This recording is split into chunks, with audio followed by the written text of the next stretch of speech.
Okay. I am finally, after far too long, I am finally going to finish this damn route. No matter how long it takes, which, I'm gonna be honest, I actually don't remember where we left off, so I don't know how much longer this is gonna take, so it could either be, you know, a regular length stream, or it could be a really short one. I don't know. We'll just see what happens. We'll just see what happens. Yippee! Hello everybody, hello. Welcome. Thank you so much for joining today's stream. Hope you're all doing well today, or at least somewhat decent. I have pasted the CPU. I did it last night, and I think I put on enough paste. My fans aren't whirring as loudly as they were yesterday, but this also doesn't take up as much bandwidth, or whatever you want to call it. It's not as stressful on the PC, so who knows? But so far, so good. Let's go, almost 2 years in the making, let's go. This 2-year-long saga, it's been a hell of a trip. But yes, I figured I have to finish this before I rebrand. I have to finish this round. As long as Chrome ain't running, you should be fine. Bro, my browser right now open is Chrome. That's how I've been streaming for the past 4 years.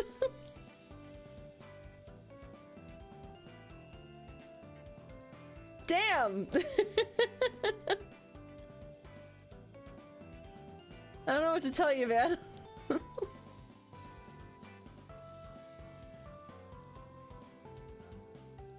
If I ever be Minnie-less? No! I'm finishing the route today! I'm finishing the route today! Oh god. Is that how long it's been since we last oh, I'm so sorry.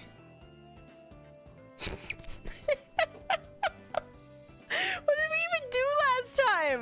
I don't remember.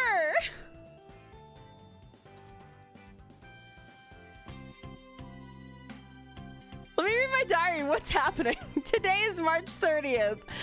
Spring break. Okay, we just had spring break. Nothing happened really. What did we do on spring break? See, the school musical together before she left for spring break. It's always good to see her doing something she wants because she feels like she has to. I hope she has a relaxing vacation. Okay, and then we just went on spring break and I've just been spring breaking.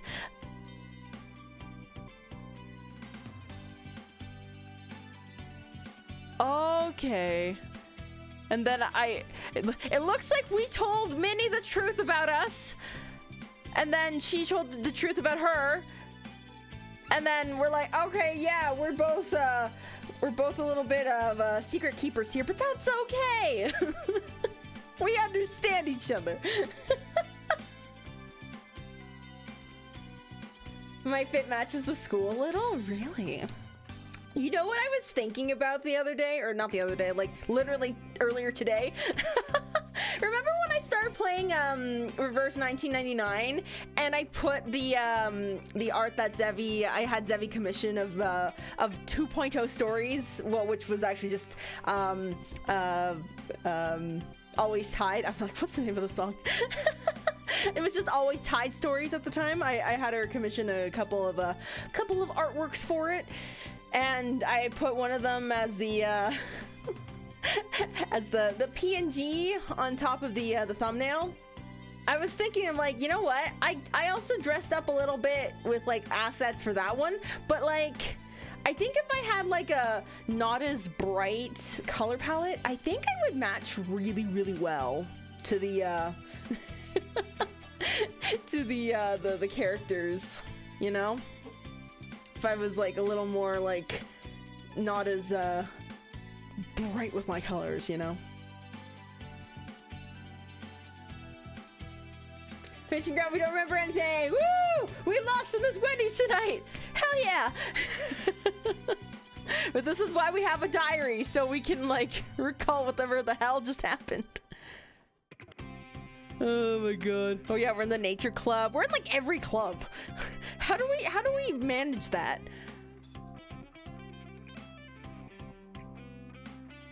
Oh yeah, and Pastel's trying to like, I don't know what Pastel's trying to do. Girl, back off! Mysterious message. I just got your messages. Do do do do do.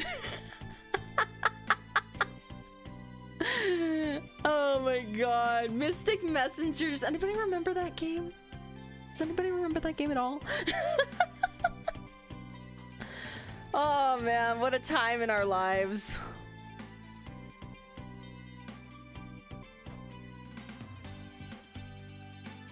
All right. Enough stalling. Wait, hold on. All right, I have no money. I had no money this entire run. Not that you can see it because it's being blocked. Let me, hold on. I'm gonna,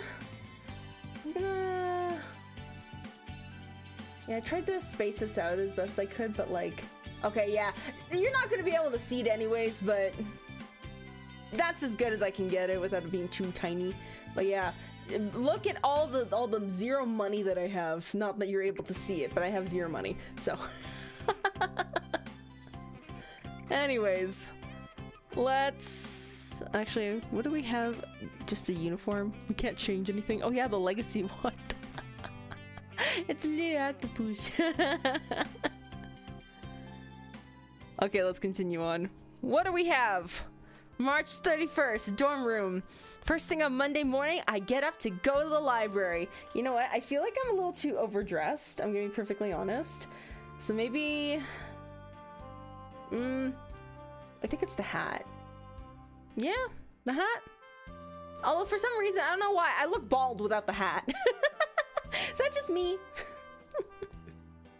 What if I did short hair? Not that you can really see it because my cape is blocking the way, but I could be ooh, I could be like, you know, in those like animes where it's like, oh, you have to pretend to be a boy, and then it's like, oh, you got the short hair and you got the like the masculine looking clothes, and it's like, oh, yes, the boy, just walking along the halls, being a boy. Wait, hold up, this actually kind of slaps, you know.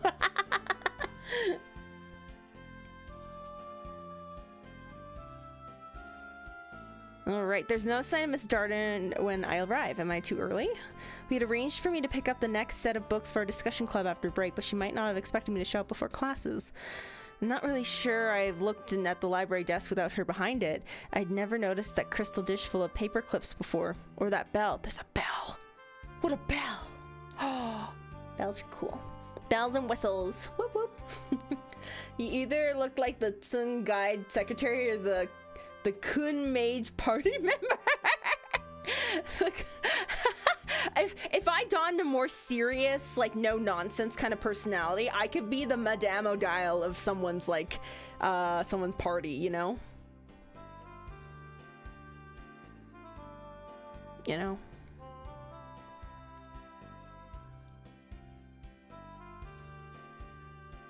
And then you take off the glasses and then it's like they let loose a little bit, you know. It's probably meant to summon the librarian, but if I'm here too early, is it right to demand that she come here to serve me? She may be asleep or having her breakfast. The books for a club are probably tucked away on a shelf behind the desk. If I take them and leave a note, I'm sure she won't mind. I don't think that's a good idea. Knowing this school, there's probably some magical properties with like the librarian's desk. Like, I wouldn't doubt it. Let's just ring the bell. The bell's note is piercingly high-pitched, sending a swift pain shooting through my head as I ring it. What, is it like a dog whistle or something? What the hell? I take a seat and wait, watching the door. If she doesn't arrive within a few minutes, I can always come back later. Good morning. What? I turn my attention back to the desk to see Miss Darden standing there. How? It's too early in the morning. I must have blanked out. Nah, she teleported here, dude. Good morning. I'm here for the club books. It's nice to see y'all are still taking an interest. I forget all the voices I've done for every character. I'm so sorry, but that's okay. She brings out a stack of books, each titled The Disappearing Act. Enjoy. Thank you. I peered at the book's covers. A murderer who is a master of illusion. Does that mean magic? Wow. Magic at a magic school. Oh my gosh. You forgot of Nova's canonically big stupid. Oh, how could I ever forget? He's so big stupid. I mean, he's got some proficiencies in red magic and he's like 50 smart, but like, that's not a lot of smart. That's like half proficiency smart.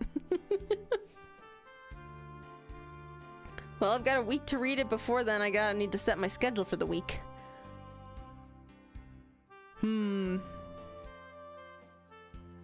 Let's see. What do I want to do? I don't have any stress, so I don't have to worry about that. It seemed like I was building on my red proficiency. I could be totally wrong, and I was like, I want to increase my skills in this. I hope future me remembers. Future you did not remember. You should know better.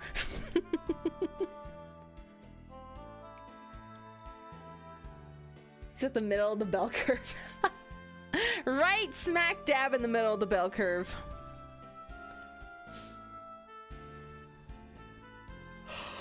Oh my gosh, excuse me.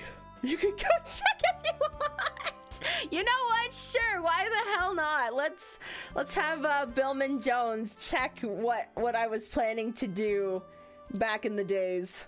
Or I guess what Novels was planning to do. Was it when did I play this last? Was it September? Did I say September? Yeah, it must have been September because we got sick. Novels got sick, which in turn got me sick for like the rest of November. That was a terrible cold. Oh my god. I don't know what it is about like getting sick nowadays. Maybe it's probably because of the vid, but my sicknesses last for a really long time. And even after I've gotten over it, there's still that cough that lingers. You guys know that cough. You know and love that cough. It's prevalent in like a tenth of my streams. Without the hat, Stories does have an in the mouth vibe. No capes. No capes. No capes. I can't be a hypocrite.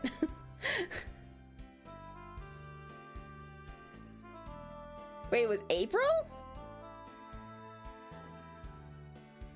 I'm confusing myself. Oh well, whatever. Hello, Ryan. Welcome, Uwu, to you too. Bruh. What if I just did all smarts? All the studies, all the smarts. Yippee!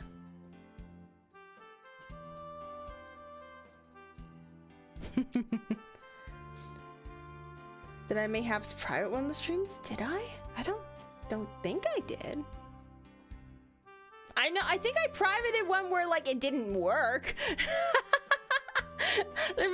think there was a day where like my internet was cutting out and it just wasn't working, so I just like I started a new stream or something. And I could have just used quick release capes. Aw, she's not gonna go for a cop out like that. What? If the only use for something is to be like taken away, then what's the point of adding it on in the first place? That's something Edna Mode would probably maybe say. I'm not sure, but she's all about practicality, all about getting the most bang for your buck, the usage out of every single element of your costume. If you're gonna have something just for it to be ripped away, she doesn't want it. But yes, capes look very badass. Yes, I agree, Carmel. I agree! I mean, I wouldn't have one if I didn't agree, you know? Without the stream with like 40-minute delay, there's probably another one with 40-minute delay. I wouldn't doubt it.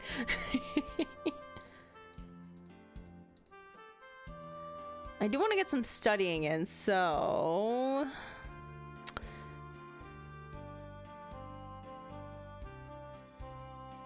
You know what? I'm gonna go with this for my week schedule. It seems like you had no plan. You know what? I'm not surprised, but I was increasing blue. Okay, so let me... Yeah, let's do this. This is my week for this, my schedule for the week, not my week for the schedule. This afternoon, the student council has a meeting. Oh, right, we're both like co-presidents. How did this happen? How did the school bureaucracy let this happen? Hello, little earthworms. The final month of the school year lies ahead, and there's much to do. Every April, we welcome the first storm of the season with a thunder call. Is that what happened last night? No, seriously, there was like, when just as I was ending stream last night, I realized, I think, maybe I said it on stream, but like, it was starting to rain, and then it turned into a full-blown thunderstorm, which was kind of cool, but it was like, it just poured. And the thunderclaps were so loud. It ended at like midnight, but there was so much rain. It was crazy. Crazy.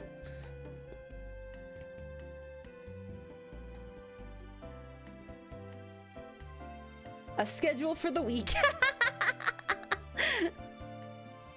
When you hear thunder, no matter the time of day, you must gather all your classmates and proceed to the gym to celebrate. There is no formal ritual to practice. Each student should dance, stomp, and shout as he wishes to encourage nature's strengths. Upperclassmen may also demonstrate their skills in advanced red magic by weaving patterns of fire and lightning. However, this can be dangerous in such a chaotic environment. I am relying on you officers to help maintain order. That includes preventing any students with unpredictable or inexperienced control over their skills from making the attempt, especially the freshmen. There's always next year, after all. For the others, yes, but not for me. Keep an eye out for any trouble or injuries and call for aid if you can't heal them yourself. Don't worry too much. It's very rarely necessary.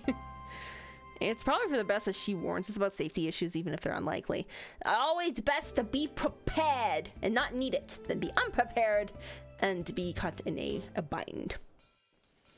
There is, of course, one other major celebration for all the students to complete this school year, the May Day Ball. Every class is expected to contribute to the joy of the community. Your treasurers should organize with your fellow officers to decide what sort of fundraisers you would like to manage. I'll give you a few minutes to discuss the subject. Please come and talk to me if you have any questions. So that sounds like it's mostly Jacob's job, but we're supposed to make suggestions. I turn to my fellow officers, my comrades in arms. It has been way too long since we last saw each other. What's up? I don't know too much about school fundraisers. What sort of things do people usually do? With students, you can just ask for donations directly. We don't have much left to spend allowances on. People generally don't give money unless they're getting something in exchange. They're getting a school dance. Everyone's getting that, whether they donate or not. Givers want to feel like they're getting on something special. We could make something to sell, but then the cost would come out of our profits. You gotta spend money to make money. You don't have to. If you're clever and creative, you can sell something that didn't cost you money.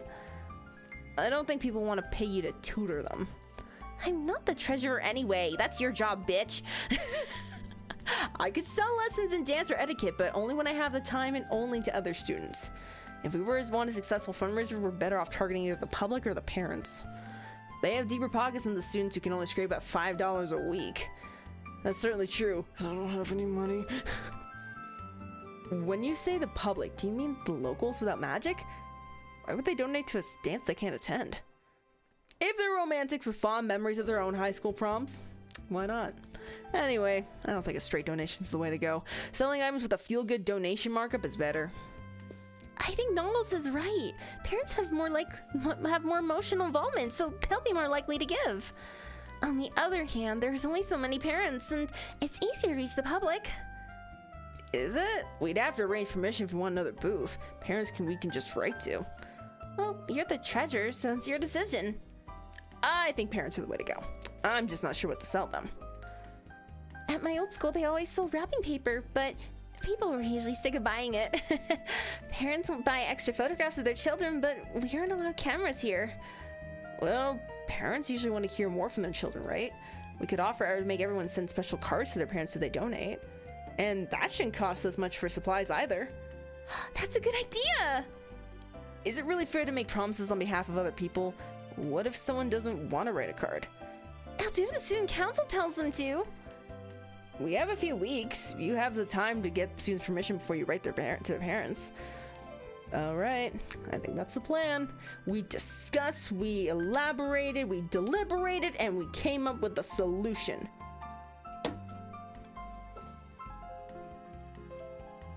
I'm like half expecting Star Mom to text me like, I want to hear from you. I usually call my mom on Sundays. We talk a little more about the details before Professor Potsdam stands up again. Now, there are a few more things that I need to discuss with the senior officers. For the rest of you, if you need me, come and find me later this week. I suppose that means we're dismissed. Very unofficially. Yippee. We leave the room in a loose group and I take a few steps to try and catch up with Minnie. How was your spring break?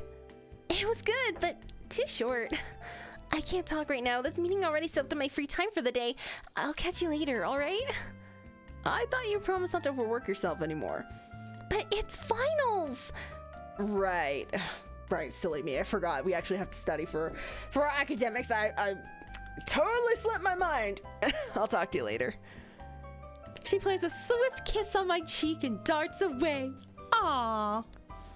Jacob grins at me, but I lift my chin and smile and say nothing. It's none of his business. Your bottom voice is just a less stilted queen voice. Oh my, whatever do you mean? For the queen voice, I wish I had like, not auto-tune, but it's like something to make it sound more robotic. Cause like, that would just seal the deal for me.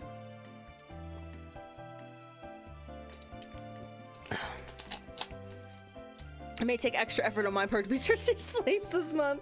At least it's only a month. But at the same time, it's only a month. Speaking of Pringles can, what, I just have Pringles cans on me? Can I like talk into like any other cylindrical cup? Like this? Oh my, whatever do you mean? I mean, look at me, you can't see my mouth move. Because the tracking doesn't pick up my mouth movements inside a glass cup. I look absolutely beside myself. It's as if I have some kind of like commentary going on from like some foreign entity, and I'm just like looking around listening to it and not able to speak a single word. Charming. Place the phone in the Pringles can? What, like this? I don't think that's gonna help. This is why we experiment.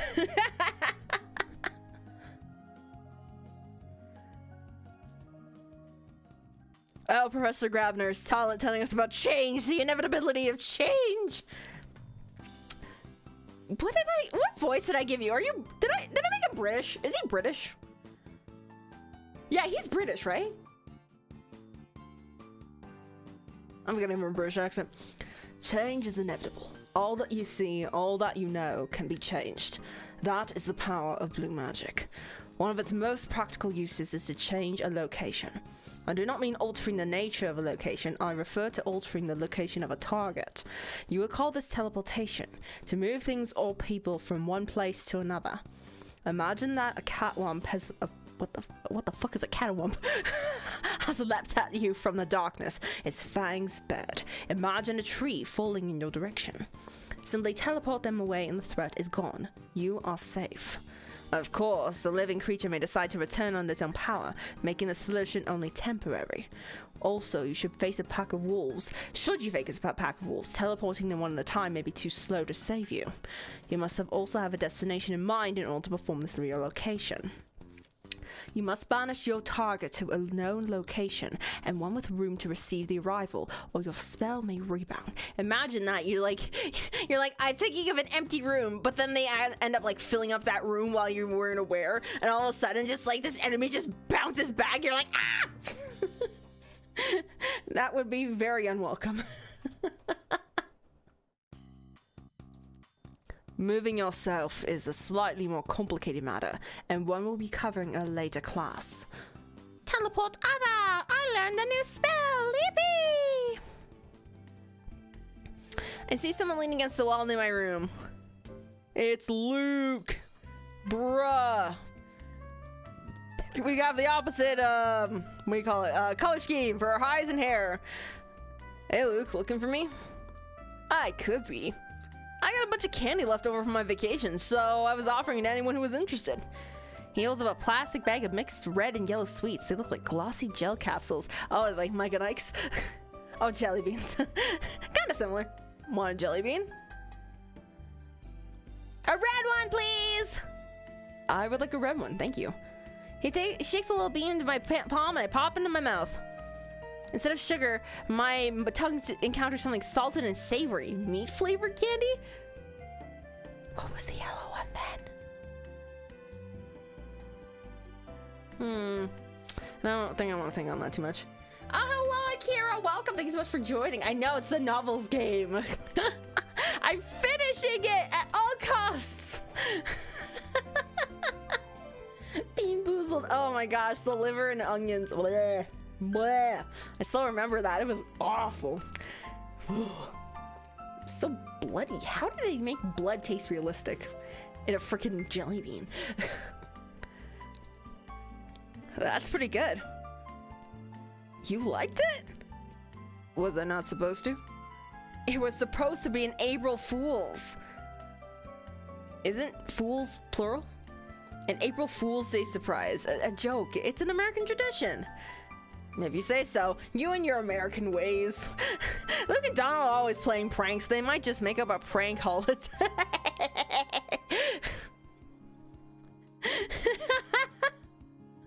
Sure, novels, whatever you say.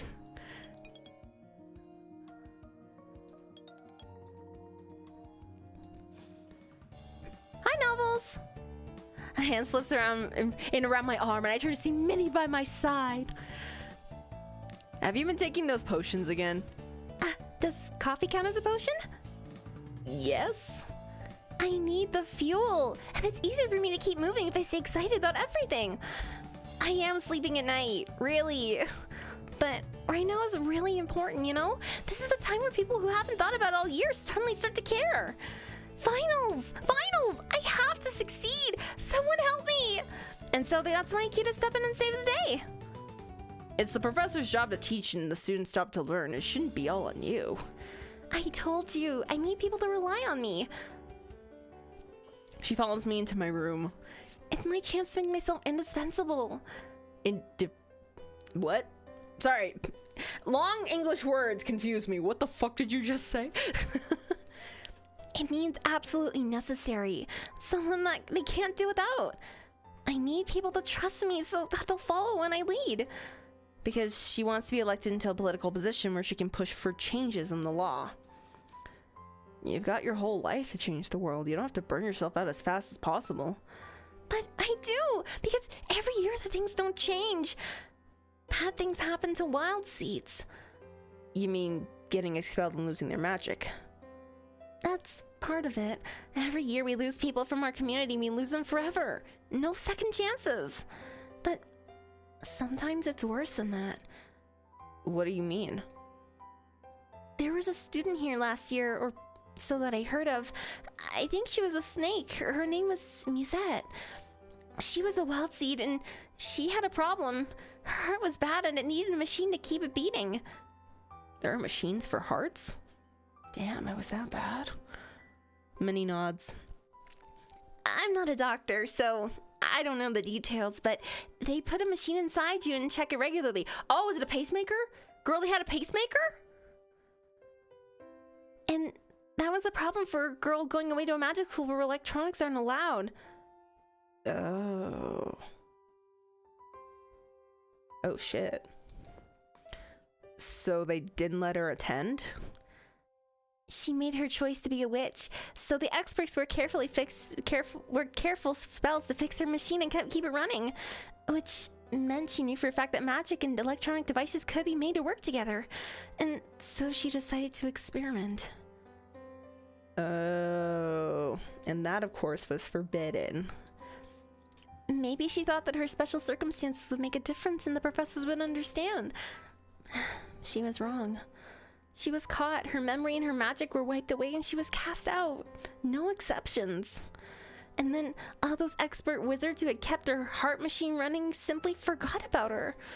She wasn't a witch anymore, so she wasn't worth thinking about. No one followed up to make sure she was all right.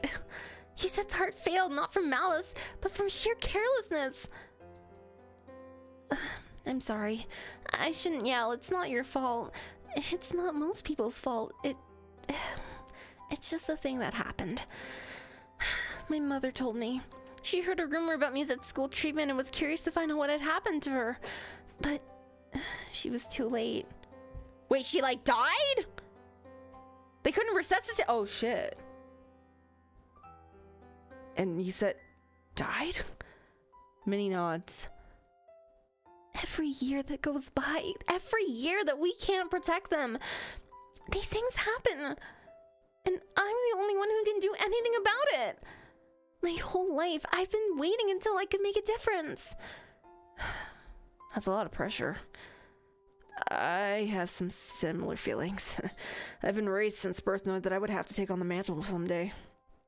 Not anytime soon, but my parents are always pushing me to develop my potential and be ready for my responsibilities. Still, they let me have this year for myself. Maybe you should ask your parents to relax a little bit. My parents? Aren't they the ones pushing you?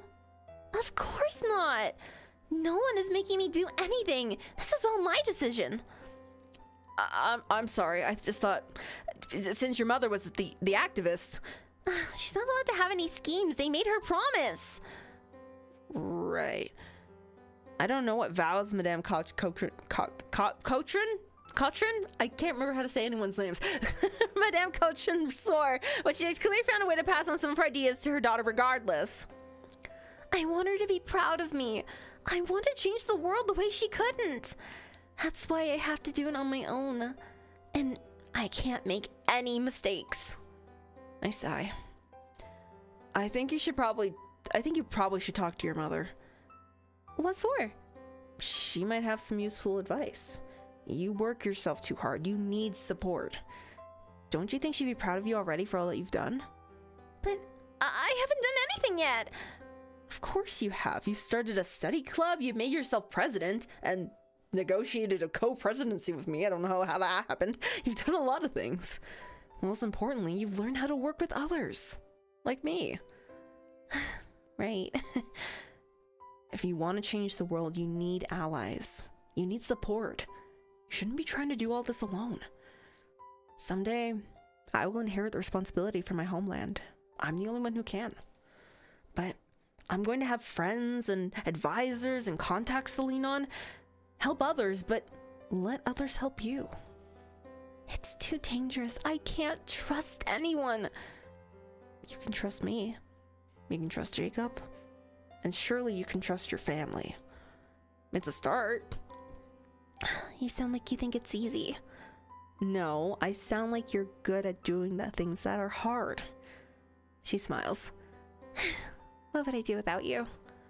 Be miserable in like, say, a month's time. This time she laughs as she pokes me in the side. Go on, I know you've got work to do. I mean, I'd rather keep you here longer, but I'm afraid you complain.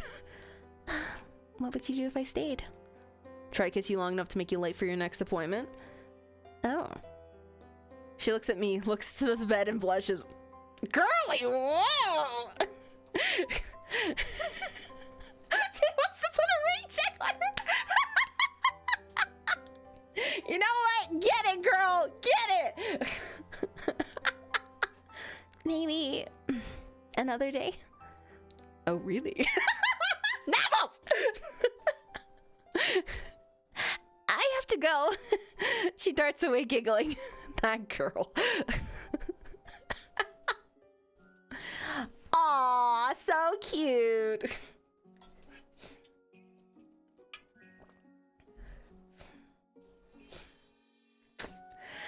So this is our last month of school. It's time to step up chorale preparations for the end of the year sing along. Oh yeah, we're in the we're singing. It's gonna be held on the last Friday before finals and is designed to be a cheerful, stress-relieving experience to help out anyone that needs the boost.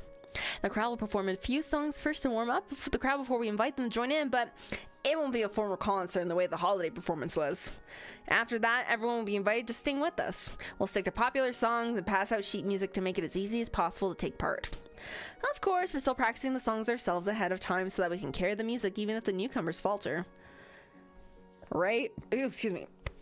My diet Viberage wants to participate. Not yet. We haven't started practice yet. Ray has brought in a few of her friends for the drama club to sit on a session now that the play season has ended. Ellen is here as well, though she looks somewhat subdued. I suppose she's still recovering from what happened last month. Oh yeah! The thing with like Ellen and Damien! You know what? I remember from the first game, like Damien's route, which by far is probably one of the, like the most, if not the most interesting route in the first game. I wonder what it's like in this game. I wonder if it's similar. I would have to check that out and just compare notes. Oh, no worry, Jazz. Take care. Thanks for dropping by when you could. Imagine singing in front of your school. Oh, I've done that a few times. In like choir, musical theater. Not like as like a main part, but I was on that stage. I sang like a high A, and everyone was just like, "The fuck? How'd you do that?" I'm like, I don't know. Yeah, we in high school, one of the years they did Hairspray as the musical, and that was at a point where I was like, I loved Hairspray. Like it was like, I used to watch that movie every single day, and I learned all the lines and like all of like the songs. Not all the lines per se, but like I could remember like every single part and like the important parts and like and all the lyrics and everything. So when they were like saying, yeah, we're gonna do Hairspray, I'm like, not that I fit in any of the roles, but they had me casted as there was like this female trio, but they were all supposed to be black. I'm not black, but we just rolled with it. And they just kind of like they sang in like some of like the Welcome to the 60s and like some of like the interludes, and there was like a scene and like everyone's like in prison, and we had like special costumes because we were supposed to like the like, you know, the like kind of like a Rockettes inspired like group or whatever. It was super fun. Yippee. I'd like to cheer up, but I don't know what to say. Maybe the singing will make her feel better. Blaze claps for attention. Disney songs today, I think. Everyone on your feet, ready to stretch and breathe. If we stay focused, I will make you do Small World. It's a small world after all. I'm not really sure why everyone laughed at that, but at least we're having a good time. Oh, you silly Americans and your silly references that I don't understand.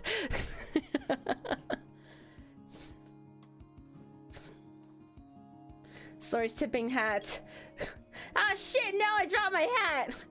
You mean the Dynamites? Yeah, I was cast as one of the Dynamites. Yeah.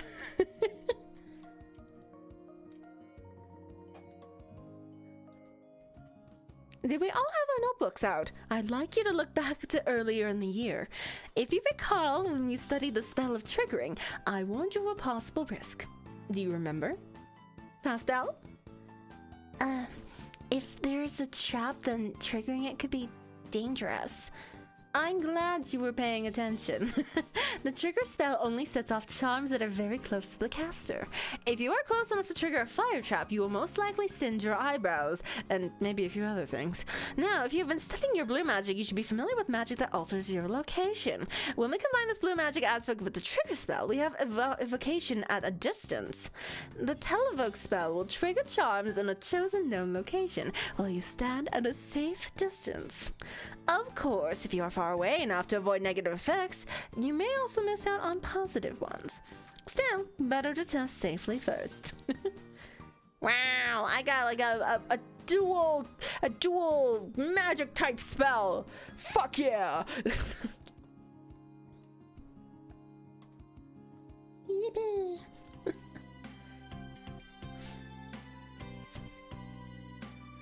I couldn't sing when I was in school, but I would totally sing, girl, a song now if I were in school. Fuck yeah, that would be so sick. Footsteps in the hall signal the usual Saturday morning distributions. Even I received something this time. It's a consent form asking for my permission from Jacob to contact my parents on the May Day Balls fundraiser. How will that work? Will Professor Possum forward the information herself, or will this require Jacob finding out my true identity? If I agree, of course, I will be required to write a special letter to my parents in exchange for a donation to the school. Sure. He'll have to ask Potsdam for the contact details anyway. I'm sure she'll handle things appropriately. What should I do today? Ooh. Well, I mean, if I go to the mall, I can't really do anything. Let's just study.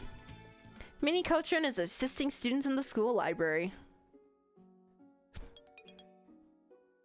We discuss the principles of green magic. Wow.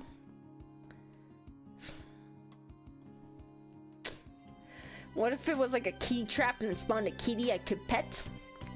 Pet the kitty. Alright.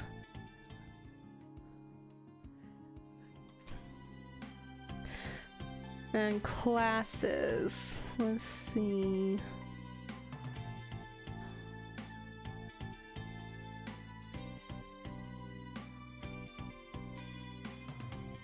Actually, I'm gonna sleep. No, I'm not gonna sleep. I don't have that much stress right now.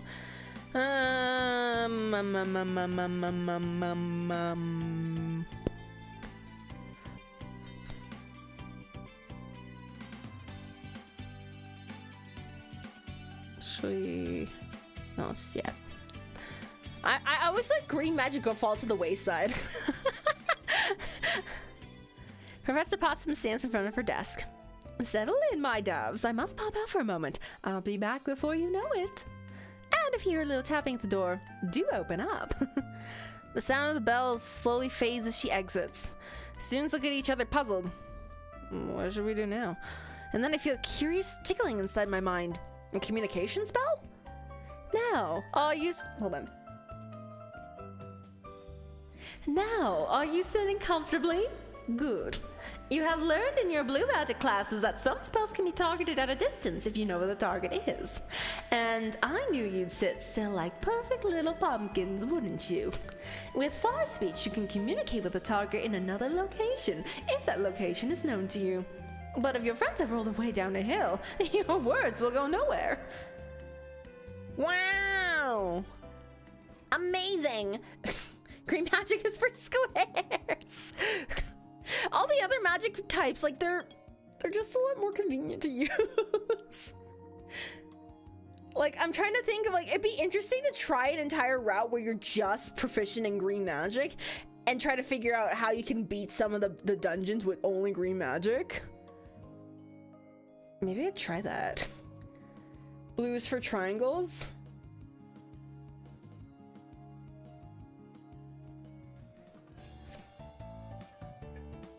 What do you mean bait?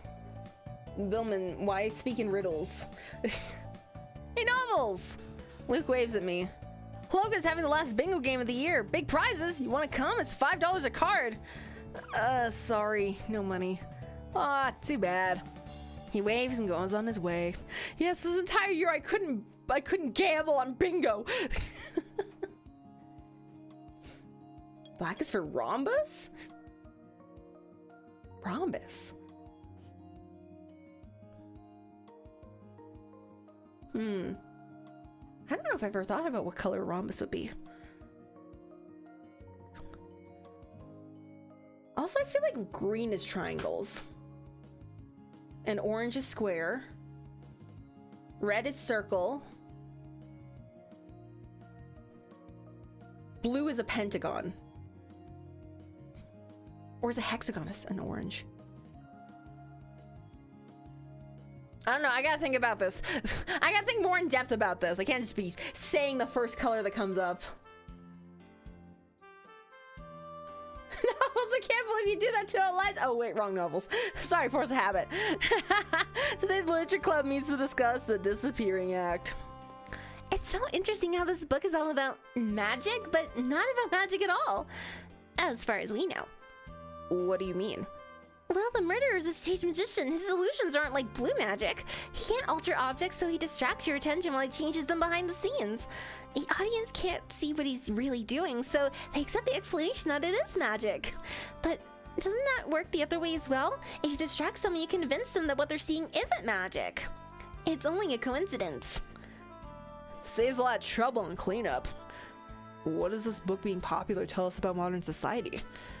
I think that it shows that people want to feel clever. Stage magic and murder mysteries are both big puzzles when you look at them. You have to figure out how they work. Working out the trick behind a stage illusion isn't so different from working on the tricks to a murder. I think a stage magician would make an excellent detective. They know all about misdirection. Well, a fictional detective anyway. Real-world murderers aren't usually so complicated. Sometimes reality is stranger than fiction.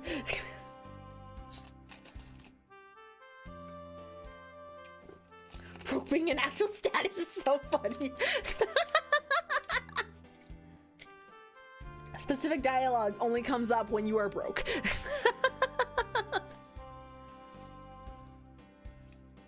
What color do you think math is? Ooh. I know this has been a debate. I think, at the very least, math is a warm color, and I want to say it's either red or orange. Math is either red or orange. It's not blue, and it's definitely not green. Science is green. Like, science is green. Science is either green or blue, but it's like, it's not, math is not green.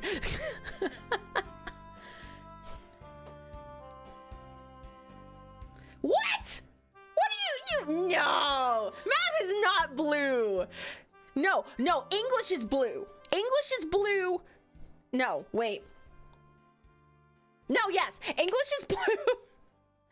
English, okay, I feel like science and English can have interchangeable colors. They can either be blue or green, but neither is math. Math is not blue or green. That's nonsense.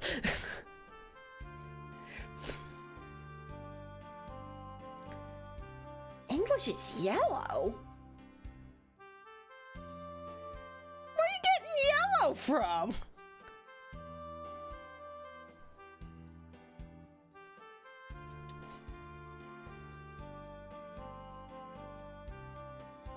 Nah, I feel like history's brown. Or like a really like deep mahogany red.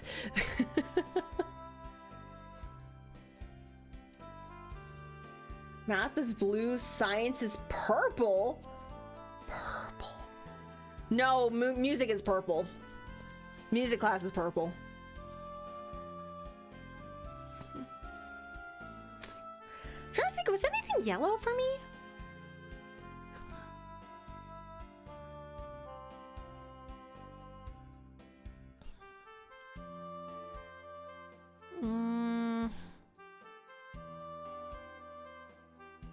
Yeah, no, hold on. I'm gonna lock this in. English is blue, math is red, science is green, music is purple, gym is yellow. Gym class is yellow.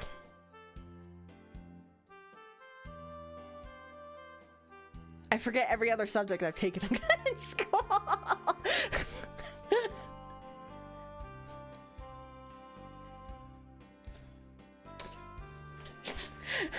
I love how different like our perception of colors and subjects is.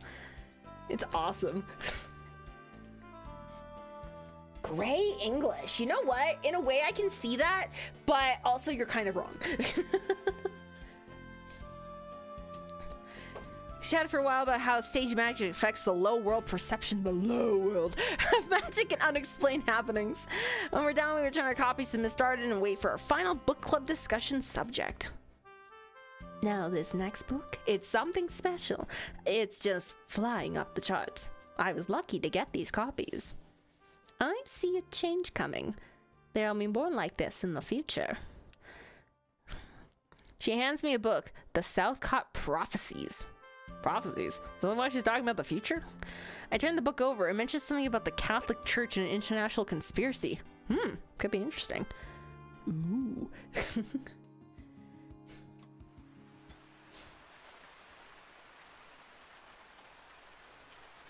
Jim is orange? What are you on about?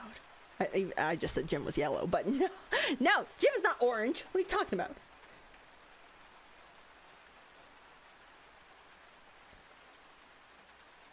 I didn't pick those stupid ass folders that had little bindi bits that never work. Duotangs! The Duotangs! Duotangs! Okay, question. Was any of your subjects pink for you guys?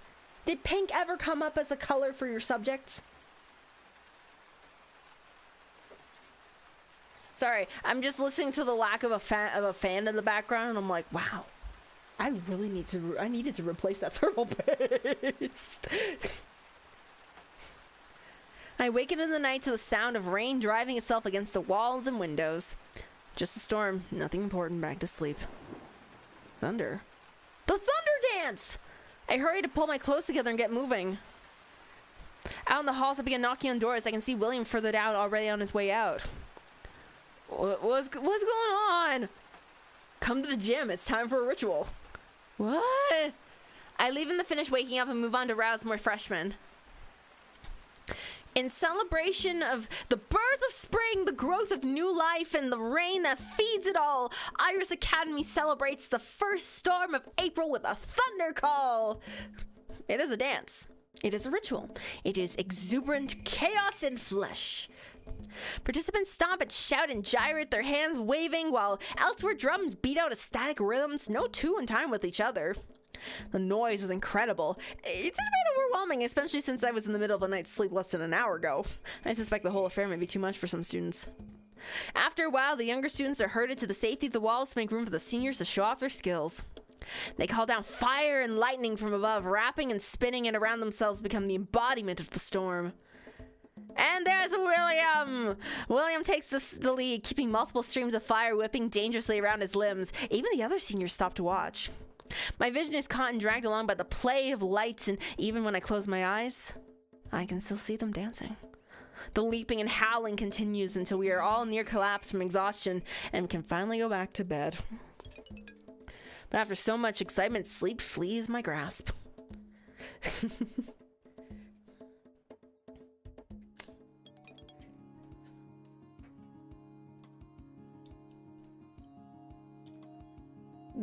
My area was too homophobic and too insecure for pink. Boo! That's a disappointment.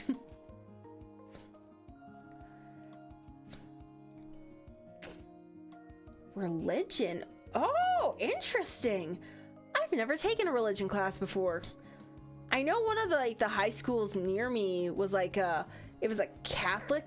No, it wasn't it wasn't a public school. It was a Catholic private school. So I think they had religion classes in their school, but that's as much as I've heard of it, really.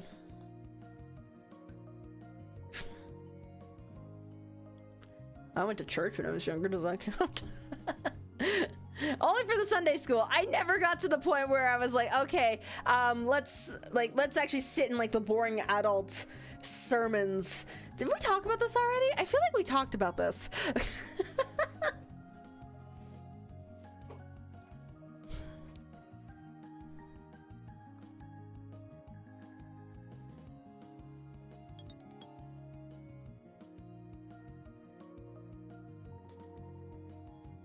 Iris novels. What happened to Kate spirits? No way. Novels! Hi, Minnie. Can you cover for me at the library tomorrow? Oh, are you taking it in the morning off to relax? Not exactly. I'm going out with my parents. They're coming to visit. Oh. It's just a little thing. We're gonna have a meal out. Do they know about me? Well, they know I have a boyfriend, but I haven't told them who you are. I guess she probably doesn't expect me to meet them then. I feel bad about taking a day off so close to finals. Don't worry. I'll take care of it. Okay, thanks. She kisses and hurries me off. Or she kisses me and hurries off.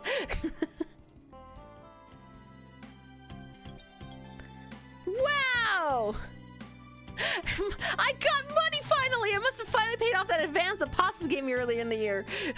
It is a bit late to pay for that to make much difference now. I promised Minnie that I would look after her study group in the library, so I better get moving. Only 1 or 2 students have arrived so far, but more will trickle in as the day goes by. I help students with their red magic, and I'm not learning anything new, but covering old material helps me remember the details. Smarts increased by 1. Yippee!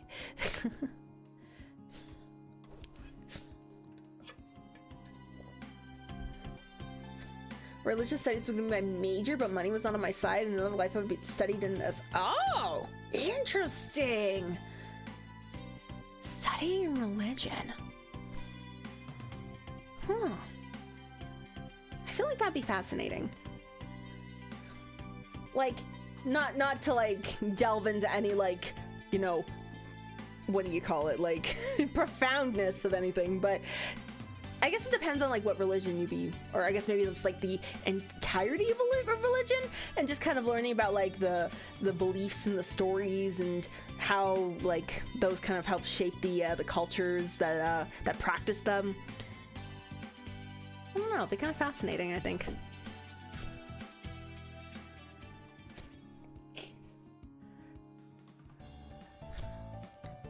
Hey Luke, you got a date lined up for the May Day ball? How long do I got? It's on May Day, the 1st of May. Right. Do you have a date? Well, I got a girl in mind, but she hasn't said yes yet. Actually, I haven't asked. She has a hard time early this year. I don't want to be pushy. I'll work my way up to it. Casual style. Does that work? Maybe. I'll leave them to sort out their romantic confusion. What should I do this week? All these singletons.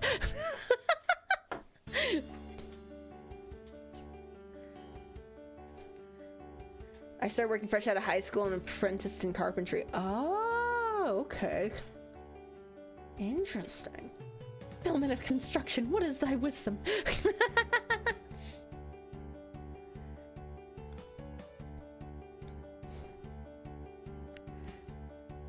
Actually, I think I remember like my high school had like 2 campuses, and like on like one of the campuses it was like the normal, quote unquote normal high school, but then on the other campus it had like some like trade stuff. There was like a full functioning like industrial kitchen. They had like a whole woodworking studio, like a mechanics studio, a whole bunch of different things. And I think you could like, if you weren't in like the regular, quote unquote regular curriculum, you could kind of do like some studying alongside doing some trade work and then graduate with that and go into trade school or something like that. I didn't look into it too much just because I was already on track for the quote unquote regular curriculum, but I had some like, I guess like, you have like a tech rotation that you do in like your first year, and then it kind of gives you an idea of what stuff, like what other like kind of courses you can take. Oh, they also had a hair salon too, so you could learn how to do like hair stuff,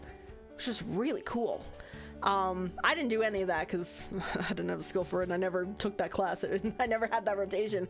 But I did do the culinary class for like a couple years after that first rotation. It was fun. I really liked it.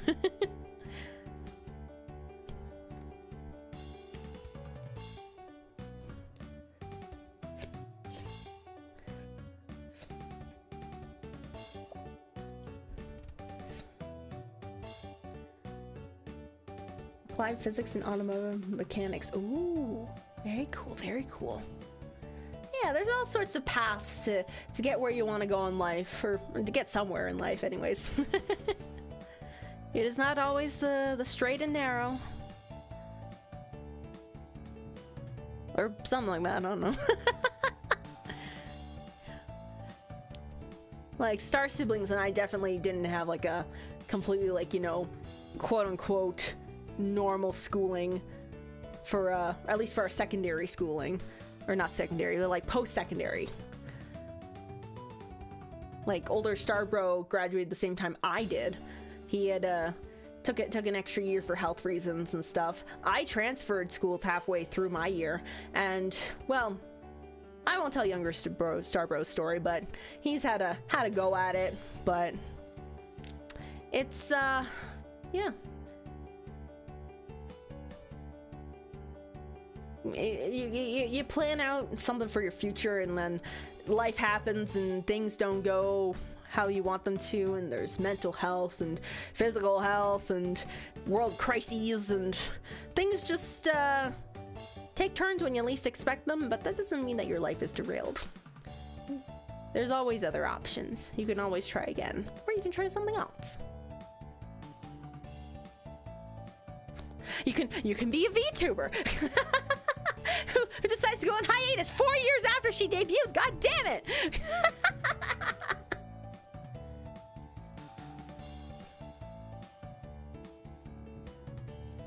Yeah, I mean, I dropped out of college and started VTubing, and look where I am now. Again, about to go on hiatus in like 11 days? Is that the right count? I don't know. VTuber carpenter, a V carpenter.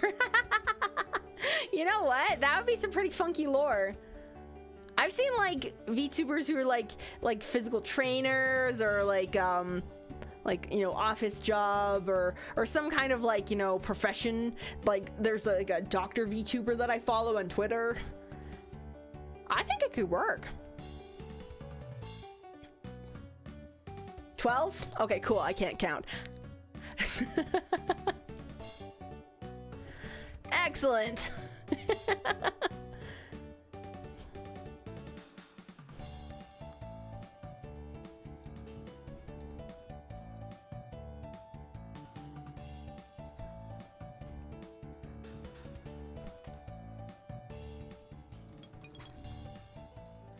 I hear knocking on my door. Novels? I get up to let Minnie in. Hi, did everything go alright on Saturday? Well, people did miss having you there. Especially me. But there weren't any problems. Everyone wanted to improve, so they were happy to work together. That's good. What about you? How did your meeting with your parents go?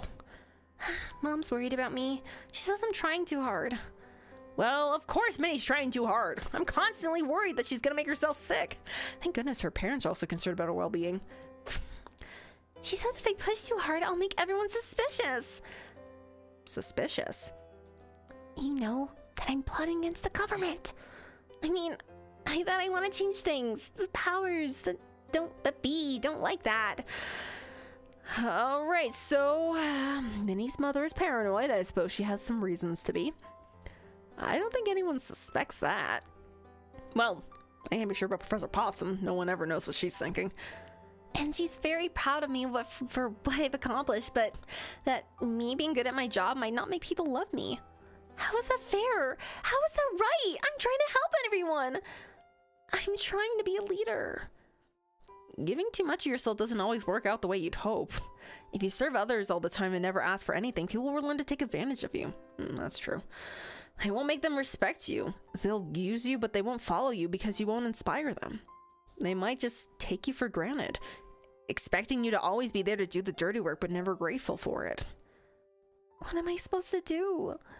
It all comes so easily to you. You were born to lead. Maybe I'm better at being likable, but that doesn't make me better at doing the job. Isn't that why you wanted us to be co-presidents in the first place? Different strengths, yin and yang? Sorry about that.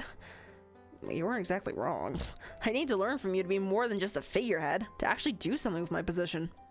Maybe you're meant to learn something from me, too. I can't learn to be born a prince. You're smart. You'll think of something. Thanks. Mind if I stay around for a while? I don't mind. Good. I definitely don't mind to take some extra time cuddling with my girlfriend. Yeah, I feel cute. This is the best way to relax. Aww. Yes, just wholesome cuddling.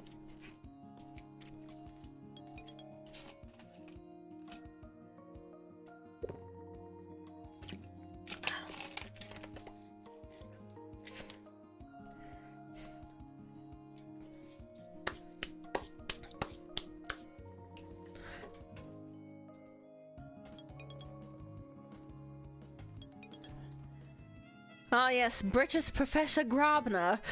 He stands from his seat. Get up, all of you. This spell requires more room to demonstrate. He leads the class down to a dungeon corridor. Smell of Lightning is a long-range attack spell.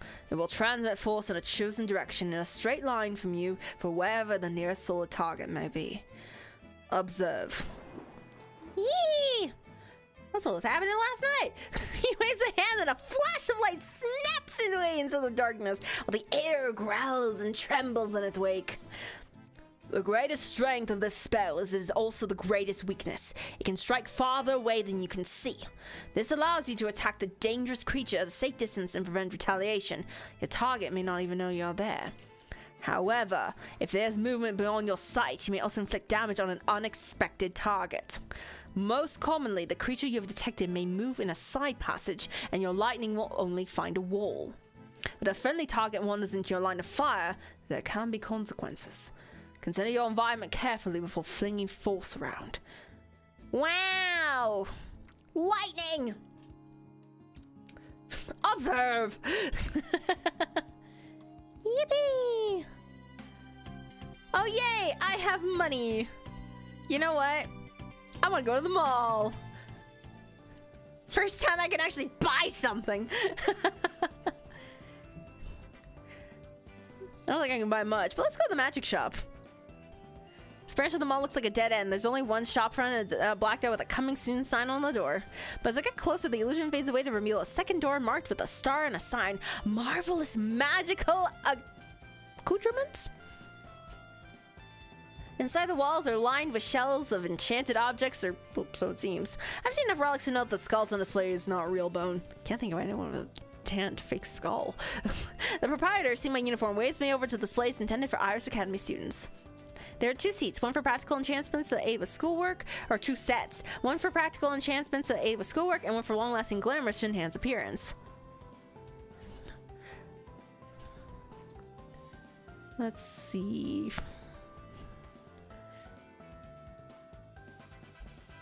$50. 25. I have no money for anything. Oh, I can buy glasses.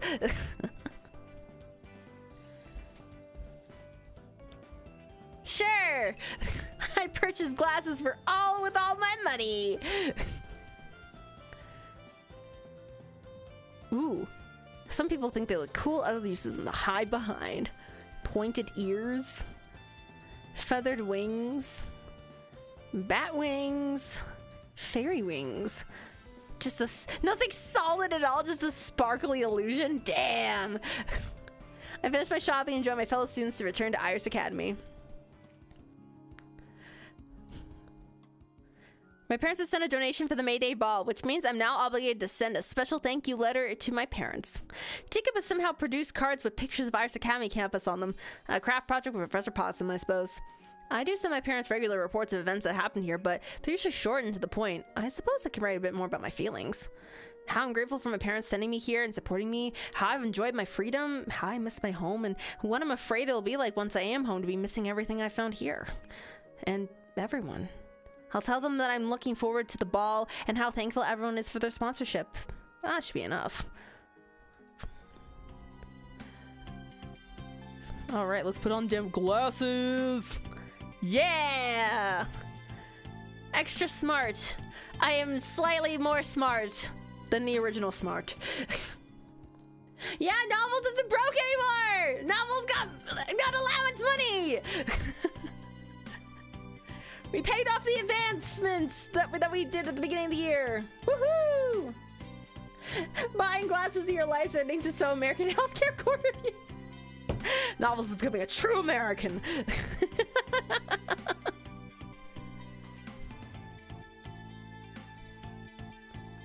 Okay, I think... Yeah, let's not sleep. No sleeping in this week. Someone's knocking on my door. Uh-oh, I hear shenanigans. Who dat? Oh, Professor Potsdam? I step out in the hall to find Luke and Donald already here. Why do you guys look worried? Good morning, my larks, and how nice it is to see you up so bright and early. We're up because you woke us up? That doesn't mean it can't be nice. Now, I need you boys to talk about what's happening this week. The dance? The yearbook photos? No, I mean your final exams. Shouldn't that be final exams, plural form? Oh, no, dear, your final exam is a group exercise. After all, to be functioning members of magical society, American wizards must learn to work with others. But I'm not American! Isn't that right, Novels? Right. Oh, right, and nobody knows I'm not American. Well, no, everyone knows I'm not American, but, like, they don't know why I'm not American. Ordinarily, we pair up freshmen with the roommates they've been getting to know all year. However, Novels has no roommates. Therefore, I've decided that the three of you will work together as a team. Right. It's a good thing we all get along fairly well. So, how does this work? Oh, you know I can't tell you what an exams challenges will be ahead of time. No, I mean, if one of us fails, do we all fail? You'll just have to work that out amongst yourselves, won't you? Remember, teamwork makes the dream work. She sweeps away, crystals chiming. I'm gonna screw everything up. Dude, don't panic. We'll be here to help you. It'll be okay. Probably. Well, if we're gonna be at our best, we better focus on classes now. Luke makes an unhappy sound through his nose. Oh, great, a group project. Everyone loves those. I remember, oh my gosh, I remember it was like my last year of elementary school. And it was a project in health class. Well, I guess it was like gym / health class, but it was for health class. And we were supposed to do like a group presentation on like, I don't even remember what it was supposed to be, but it was just on like some specific like subject that we were each assigned for our group. And one of our group members didn't do anything. They didn't offer any research for anything on their part for the project. So I stepped in and I filled out their slide alongside my slide and made the slides. So I put my name on the credits and I didn't put theirs on the credits. Because I'm like, I did this work and they did nothing. So yeah, it's only fair that I get the credit because this is my work. So yeah, I don't remember what happened with that person. But I'm gonna assume they didn't get any credit because, well, they didn't do anything. I think I explained to the teacher what happened. It was like, yeah, they didn't put anything in for the project, so I just took over their part and everything, so. I know, Babby Star knew her worth. I know, I was... It's like, I was willing to help, but I wasn't willing to let them take all the credit for it, you know? And I was making the slides too. So like...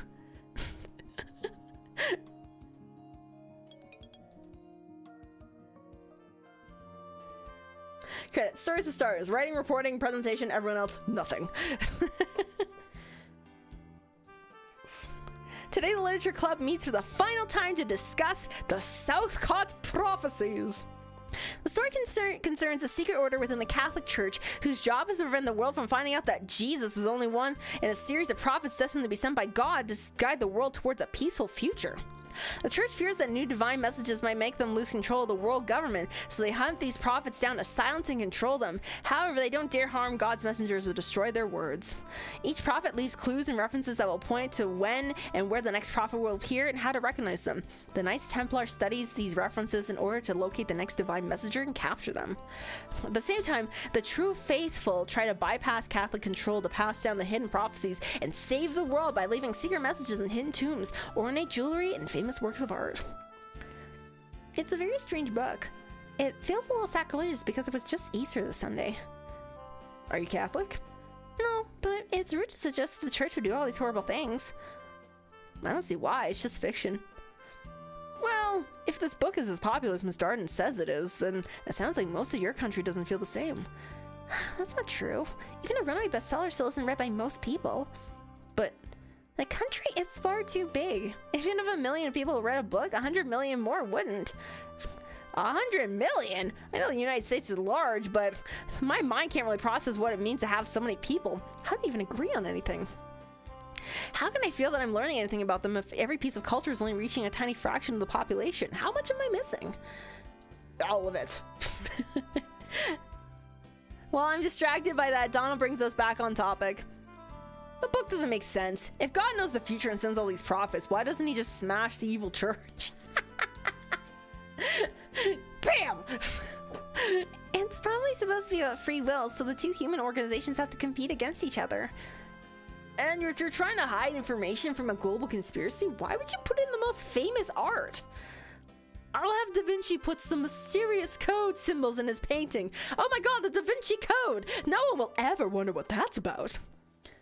Well, it was a mix. They kept a lot of records and treasures in hidden locations.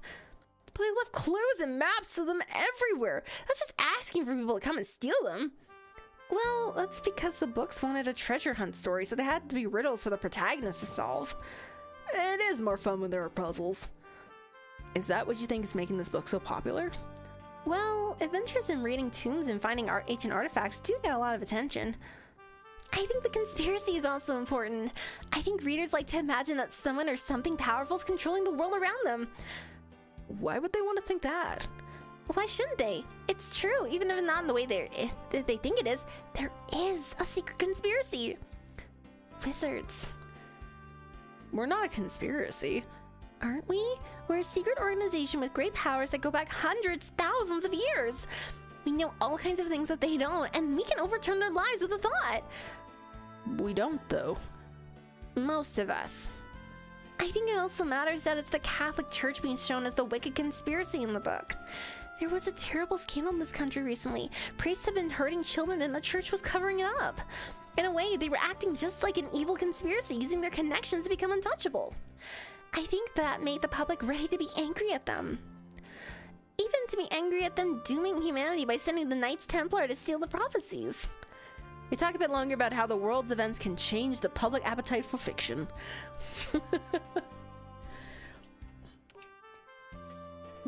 If this game was made in like today's climate, I don't even know what they'd be discussing.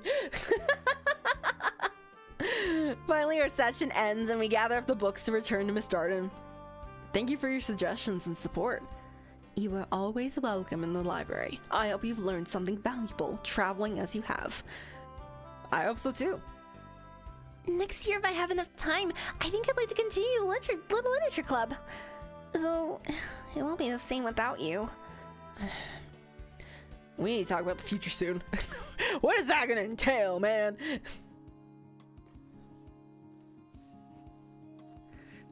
Tasteful admission of how exactly they were being hurt. Yeah. Because that would bring up the age rating a little bit.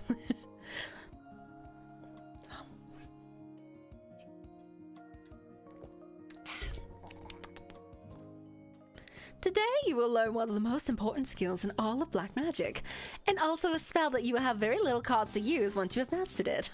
Enchantment is the art of creating magical items, objects which contain power that can be used by others, or that will affect their users, willingly or not. A curse, a blessing, a trap. These are all different flavors baked from the same basic dough. Before you can craft any specific type of enchantment, you must first practice binding raw mana into an existing material. Now, one of the easiest ways to infuse magic into a physical substance is to mix into a liquid, a potion. That will help you visualize the flow of mana and the process of stirring things together to create a new whole. As we are not creating a specific enchantment, you can put as much or as little of your own mana into the potion as you wish. You are not creating any effect, you are only infusing it with magic. See a girl gracefully extend her arm into the air, one finger upraised to best display its colored polish. Yes, Raven? Can we drink it? What is that, dear? It's a mana potion, right? If we drink it, do we fill our mana back up again? Oh no, not with this spell. The potion would be inside you, but the mana would still be in the potion. Over time, as your body absorbed it, you might regain some of that energy, but not at the speed you would hope. You would either need a different spell to drain the mana, or an enchantment designed to release it. Oh. But it was a very good question nonetheless. Now as everyone picked out a small corn apron, potion stains can ruin your uniform. Wow. Enchant object. Infuse an object with a basic undercurrent of magic. Cost varies by how much mana you wish to bind into the object. Why would I want to do that? The juice that makes you say bruh for years I have searched. Minnie and I are taking a walk around campus. It's beautiful here, isn't it? It is. Will you miss it when you're gone? I'll miss a lot of things. But you won't come back, will you? I have responsibilities to my homeland, you know that. I know. So do I. Just because mine are self-chosen doesn't make them any easier to lay down. For some people they would be. Minnie's crusade to change the world is only an obligation because she wants it to be. She could give up her quest at any time. But if she did that, she wouldn't be Minnie. You could move to Europe and fight for the rights of the wild seeds there. But I'd rather make you do that. That way we can cover more territory. She sighs. I wish I could run away with you. Let you carry me off to your palace and make me a princess decked in jewels. I don't exactly live in a palace. Shh, let me have my fantasy. You're the fairy tale prince I always wanted to meet. But I didn't think about the other parts of those fairy tales. I'm not willing to give up the sea for a pair of legs. Do you mean The Little Mermaid? Because that story is very depressing. The mermaid trades her tail and her voice with the power to walk on land all for the love of a prince, but every step is horribly painful. The prince only sees her as a friend and she dies of a broken heart. I was thinking of the happier versions where the mermaid lives and marries the prince. But even then, she can never return to the sea. Unless you count that sequel, in which case, no, we don't. We don't count that sequel. It's very uncanon. And I can't leave. There's too much to do and no one else to do it. Ooh. Oh, what do I choose? Is there like a wrong answer?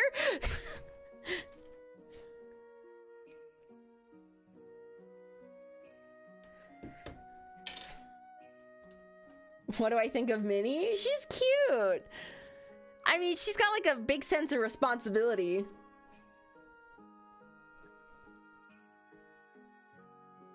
I think maybe she might just be a little too peppy for my personal tastes, but you know what? For her character, it works. It works. The Brothers Grimm versus the Disney movies. I think there was like someone made like a Vocaloid song that was based off like the Little Mermaid, like the Brothers Grimm Little Mermaid, and it was like Luca, and she was like the mermaid. Does anybody have any inkling of what I'm talking about?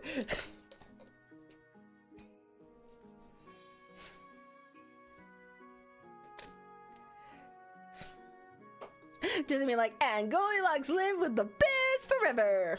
Grimm Brothers be like.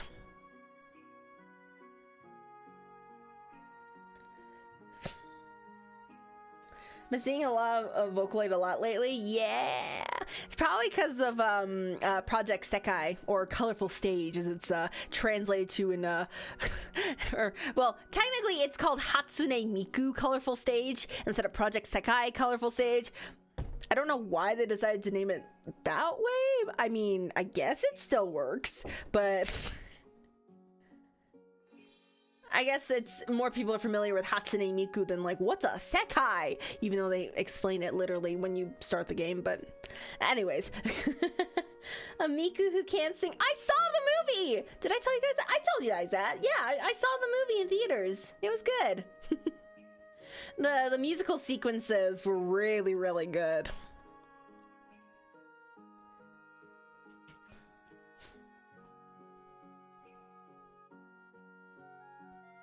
I was actually just reading through one of the stories earlier today. Which one was it? It was like I've caught up enough that I'm in like the current year of like the stories, but not that I'm like fully caught up with like everything that's happening. But I just read a Wonderland Showtime event story. Very, very fascinating. Mm-hmm.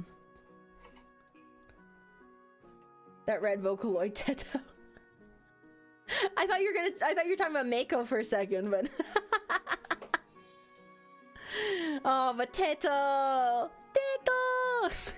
who started off as an April Fool's Day prank and her dream to become a real Vocaloid, and now she's singing on stage with Hatsune Miku. Hatsune Miku. It's crazy. I never actually thought they'd make an official like voice bank for her, but anything can happen. Reality's stranger than fiction.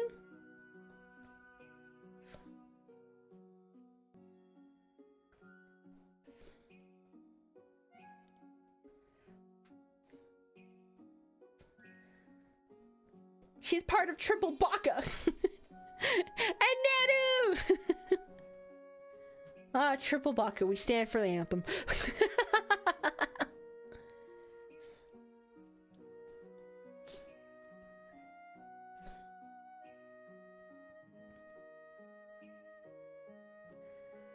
Though, like, low-key, but also, like, more than low-key, I want more people to talk about my girl Gumi! My girl Gumi! It's crazy. Like, I see people say, like, she's overrated, and yet, like, nobody talks about her. Like, pick a lane, guys. What is it? She's the reason I got into Vocaloid.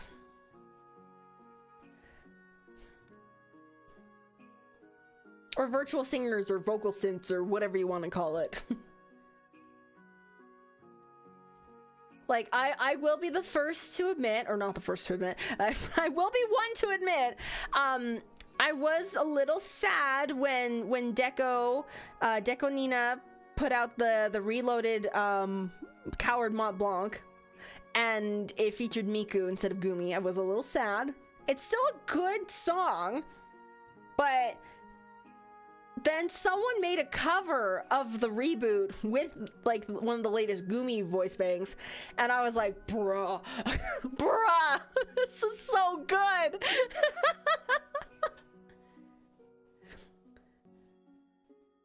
I heard Miku?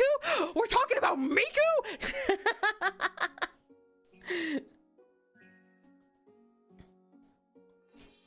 You see the Nico Cho party where Gok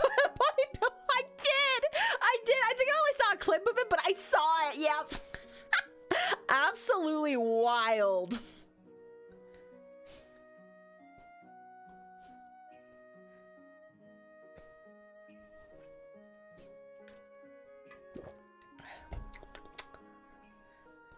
I know there was, like, I think, like, at the height of, like, Honeyworks back in, like, the early mid 2010s, like, Honeyworks used Gumi all the time, and a little bit of Len and a little bit of Miku.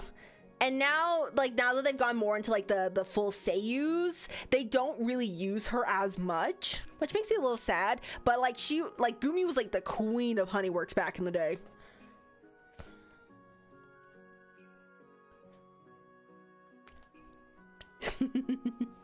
I was really into Vocaloid in the mid 2010s, like 2013 to like 2018.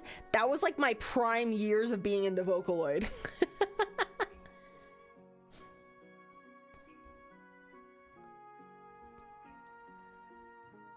Songs and virality still depend on trends nowadays.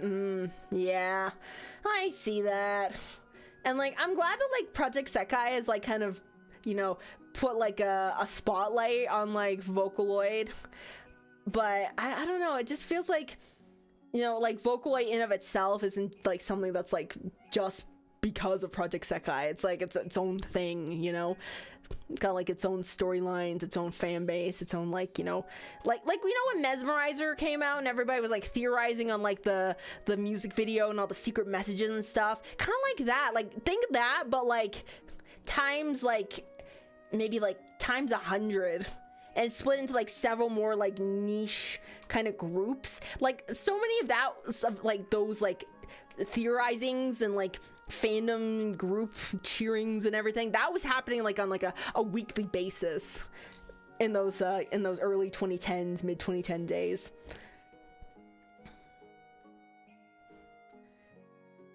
And, like, I feel like there aren't as many, like, song series anymore. Like, there was, like, you know, like, the Daughter of Evil series. And then there was another series. It was like, it featured like all the vocalists and they had like their own feature song. Each one was like a 7 Deadly Sins or something like that.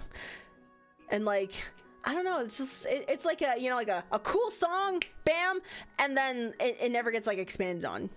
Which, I mean, that's usually how songs go, but I think Vocaloid songs like back in like those mid 2010s days, like that's kind of the flavor they had, was just like, it was like a series, like a good bunch of them had like series, or at least like continuing like of like the storylines that were in those songs. It was almost like a medium for like storytelling with the music alongside, you know, being a banger song or something like that. I know they don't make them long story space series like that anymore. I know, I'm so sad. I would kill for another one of those. Like, I would be seated. And I know there are like some Vocaloid projects that like kind of do that, but they do that with like their own original characters. And I'm like, that's cool, but I don't know if I'm invested enough in your characters yet to like fully commit. You know?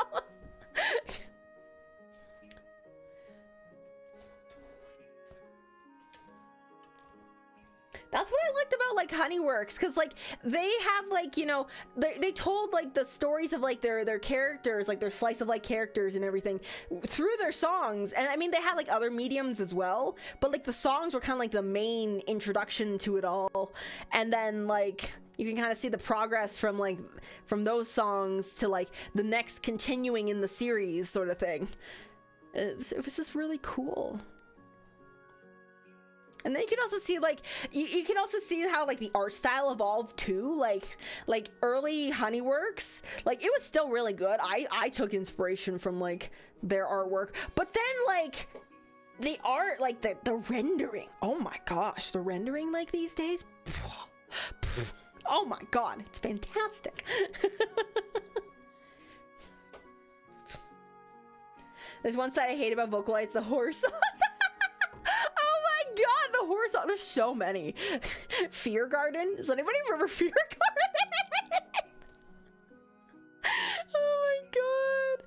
And then like, I think, you know what? I think the songs I didn't care for the most for Vocaloid songs were the songs that were more about like being scary to be like shock factor. Not necessarily songs that had like really dark meanings.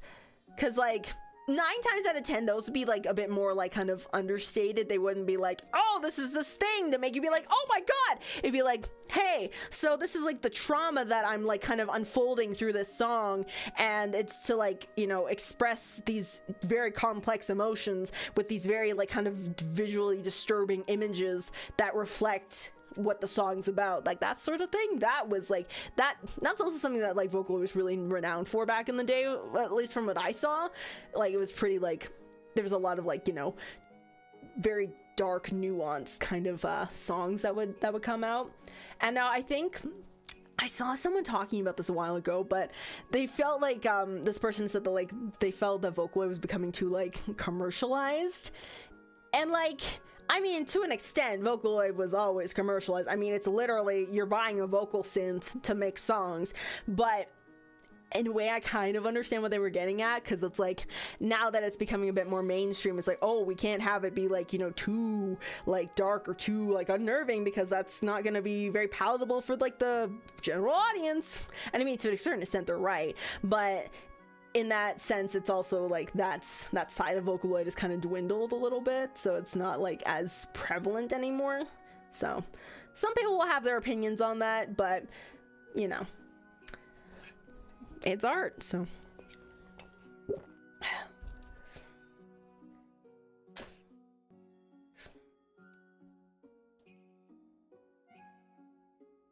I love how we just started talking about like, we just started having a discussion about like the current state of Vocaloid.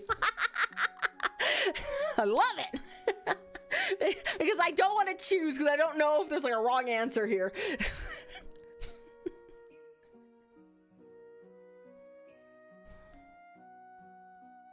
You know what?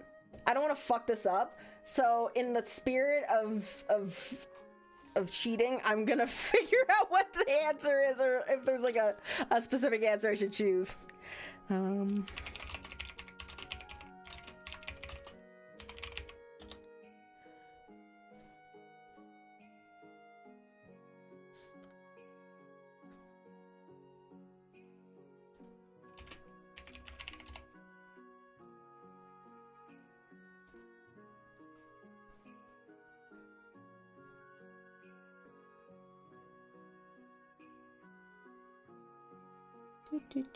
Do.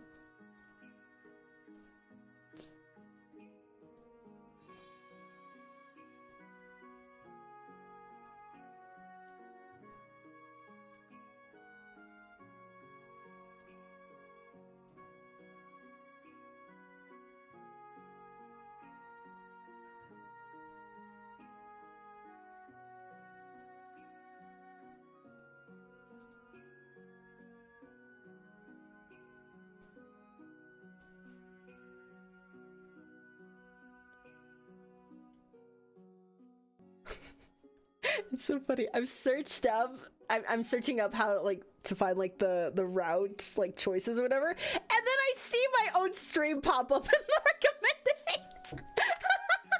It's like, oh wait a minute, I recognize that person. That's me. No way.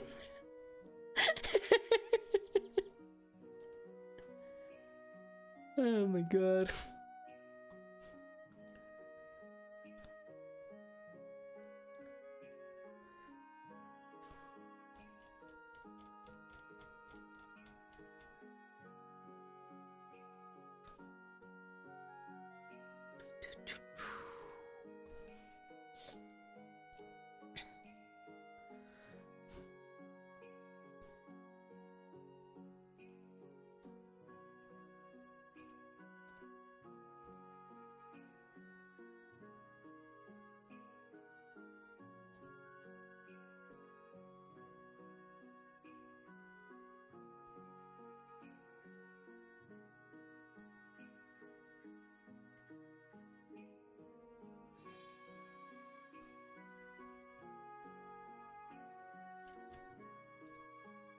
Okay, so from what I see, it doesn't look like it matters.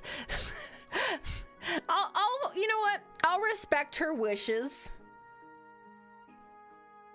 I won't forget you. That leaves the door open. I have to leave and you have to stay, but that doesn't mean that our time together has been wasted. Actually, what if I like save before? What if I save just in case? Just in case. I have to leave and you have to stay, but that doesn't mean that our time together has been wasted. You've made me think of so many things that I was taking for granted in my life. We can still write to each other. You can visit me. We can work together to change things for the better. You're the first. You're my first. She seems to understand what I'm trying to say and cuts me off with a kiss. Oh, it was so awkward and confusing the first time we tried that. Now it's become something I look forward to all the time. Aww. Her softness, her smile, her energy, everything about her. I'm really gonna miss you. Me too. Let's not think about that right now. We should seize the moment and enjoy it while it lasts. Right. She snuggles up against my side. I won't forget this. Whatever happens, I'll never forget. Ooh, they love each other. Ooh.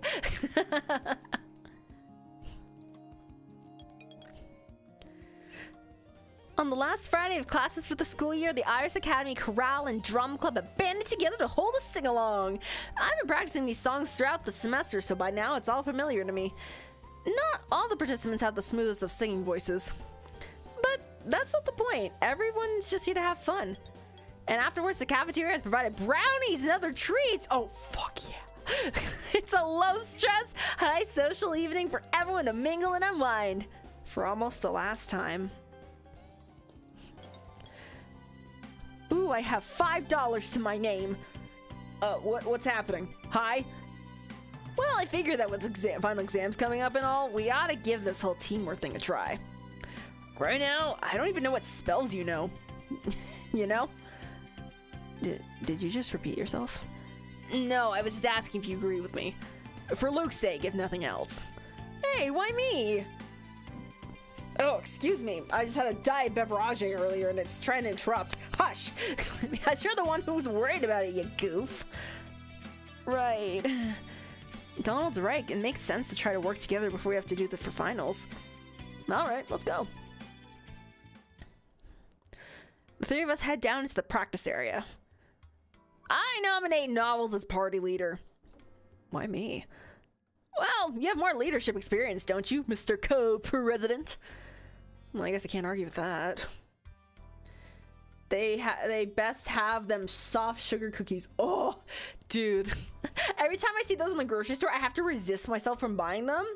And then, as I'm resisting myself from buying them, I come into work one day, and someone that we work with, who's there's I guess not a client exactly, but like we work with them and they work with us. Like one of the representatives brought in those cookies, and I'm like, bitch, how dare you? I've been trying to not buy these, and you present these in front of me, and I had like 3, so.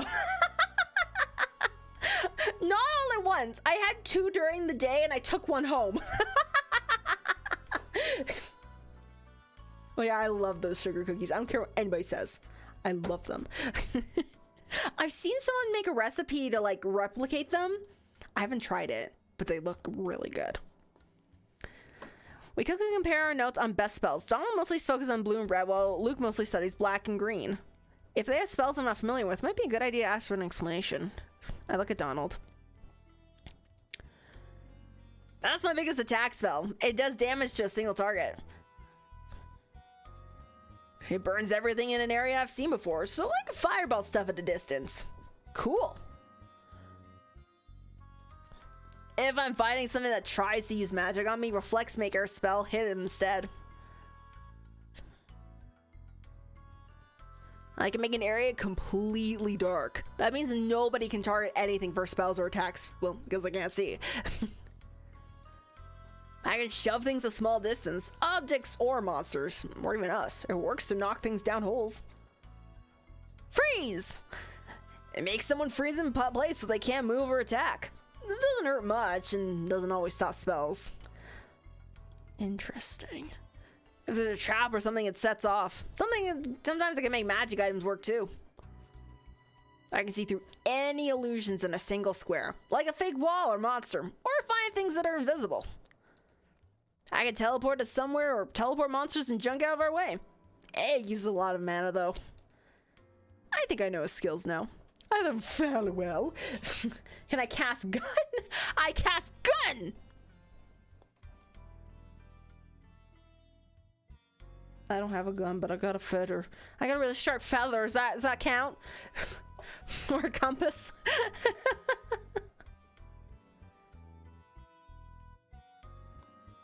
I can navigate us to our victory.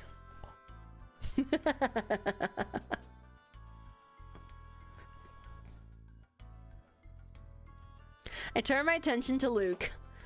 What do you got, Luke? Ask about Detect Charm. I can tell you if there's been a spell cast on an object nearby. It opens things, like doors. That's my big spell for breaking stuff. Helps to knock down walls. It doesn't work on monsters, though. It sort of lets me know if a monster's been around and which way it went. But you have to use it before you start walking around, and you'll stink up the place too much yourself. It turns your pants into snakes and makes your toes bright red. What do you think it does? It's a healing spell. Okay, Mr. Know-it-all. It makes a monster dizzy, so it can't move or attack or anything, but only for a second, then it's fine again. It blows stuff up, mostly what you aim at, but sometimes the backwash gets you in the face. It needs a lot of mana too. That's what Sam used to call damage overtime. Too bad he dropped out of school.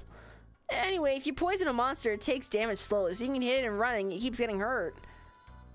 It moves you 2 places forward in the dungeon, so you can get over one of those big holes in the floor. As long as it's not a supersized hole or one on the wall on the other side. Yeah, you jump into the wall. Woo! Alright, so we're heading to the dungeons together under my command. I can get quick signals to the others of what to do, and then we'll act together when I act. Let's do this. Yippee! To give commands to Donald and Luke, click on their portraits.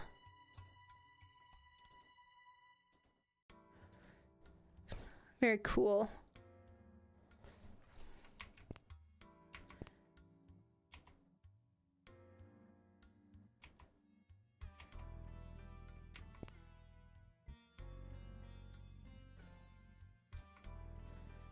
You stand on the edge of the abyss and look down. You can't see the bottom. Wow.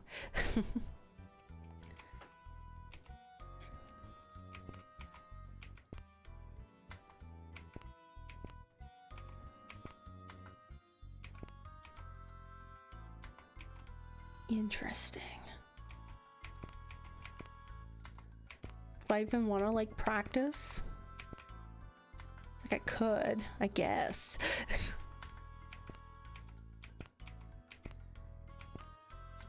But usually I'll just like save.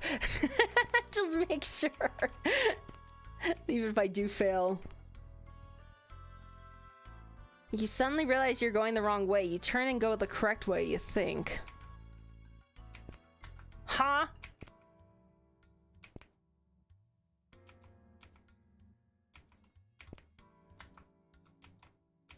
What?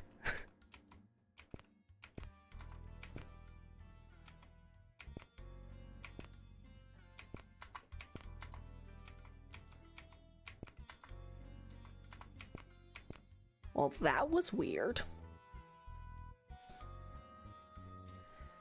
This feather is making me think of that dungeon soup bit. Dungeon soup? Dungeon soup? Did I do that bit, or was that another bit? Free cookies is best cookies. Agreed. Actually, that reminds me. I have, I went to the grocery store a couple weeks ago because I wanted to walk down to the grocery store so I could buy myself some Pillsbury cookie dough. Like the one in the tube. I was really wanting a tube of cookie dough.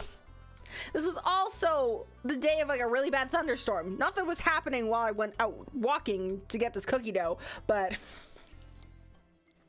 you know, so so I have half a tube. I have half a tube of cookie dough still up in the fridge. I can make some cookies if I wanted to. Maybe I can make like, I've seen people make like tiny little cookies and they put in like a bowl and make like Cookie Crisp cereal. That'd be a lot of cookie, but that'd still be really good. Did you eat the cookie dough raw? No, I baked it. I wanted cookies, man. I wanted like actual cookies. I did eat little pieces of the dough though, just every now and bit then, just cause like some of it got stuck to the wrapper. So I was like, well, if I'm not putting this in a cookie, bottoms up. Hatch down the hatch. Nom nom nom nom nom nom.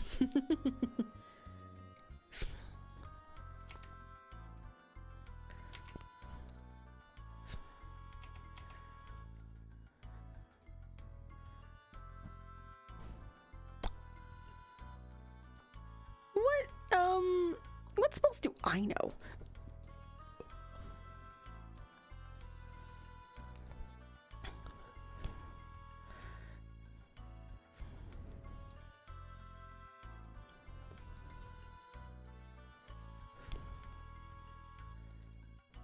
Huh. Interesting. I think I'm just gonna leave.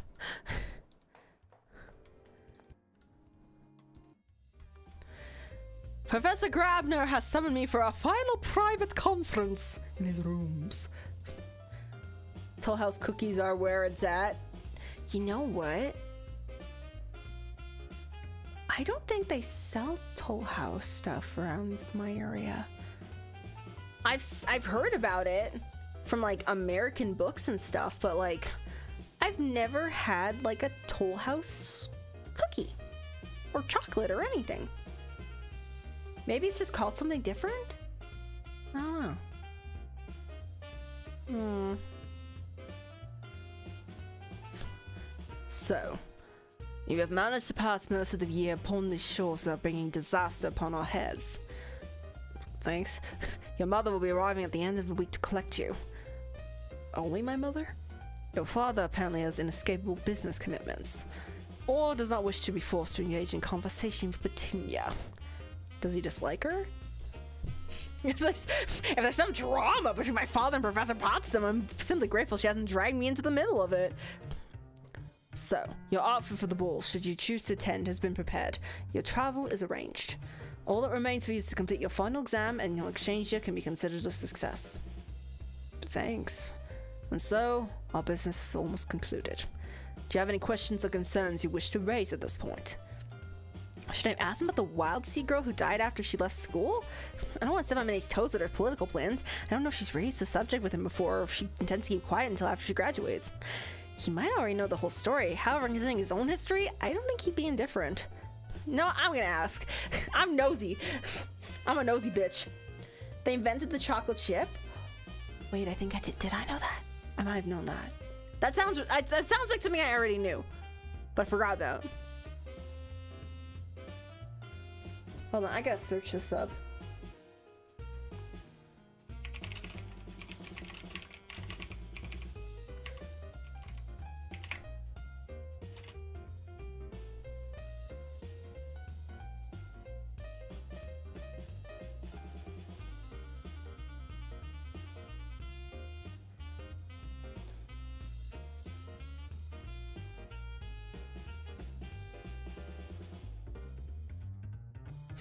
I like how a website about cookies is asking you to consent to having your internet cookies.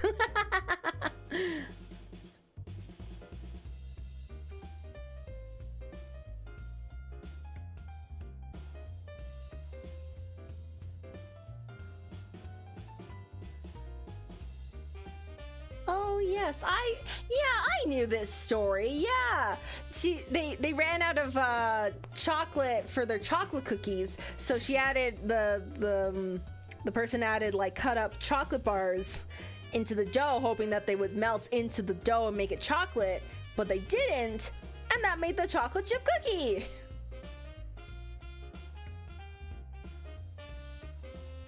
Okay, yes, some of the products used in these recipes are not available for purchase in Canada. So yeah, we don't have Nestle Toll House specific chocolate chips or chocolate chip cookies or anything like that. We have, like, at least from what I've seen, we have something called Chippets.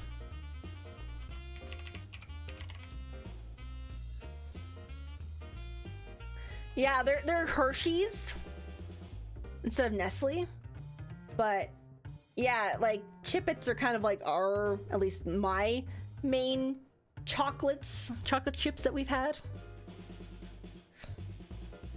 Cookies for cookies exchange. Exactly. I overheard someone talking rumors about something that happened last year. A student named Musette. What about her? I heard she was expelled and it killed her. What? Don't be ridiculous. Yes, Miss Ellis was expelled for breaching the rules against enchanting electronics despite clear warnings. Her magic was repelled and her memories were removed, and she was shipped back to her home in North Carolina, never to return. Most decidedly alive. What I heard was that she had some kind of health problem that was being treated by magic, so without it, any such issues would have been handled in the expulsion process. I don't know, it was just a rumor. But does anyone check on students who've left the school to see how they're settling in? I do not know. Once they leave school, they are no longer my responsibility. They were part of our world. Shouldn't they still be our responsibility? Enough! This is not your kingdom. You do not command here. As for this rumor you've heard, it is nothing but fearful imaginings. Yes, sir. I should have stopped earlier. He doesn't want to face the possibility that he might have left a wild sea girl to die.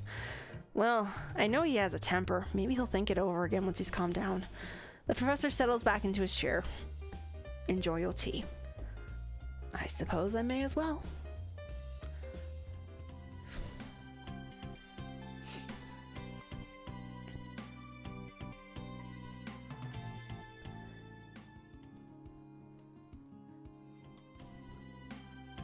So this is it, the last days of class before our final exam. I could attempt to learn one last spell, but I won't have any time left to practice it. It might be more useful to focus on preparing my mind and body so that I'll have the most energy available. What should I do this week? Yeah, we only have our 2 days of classes.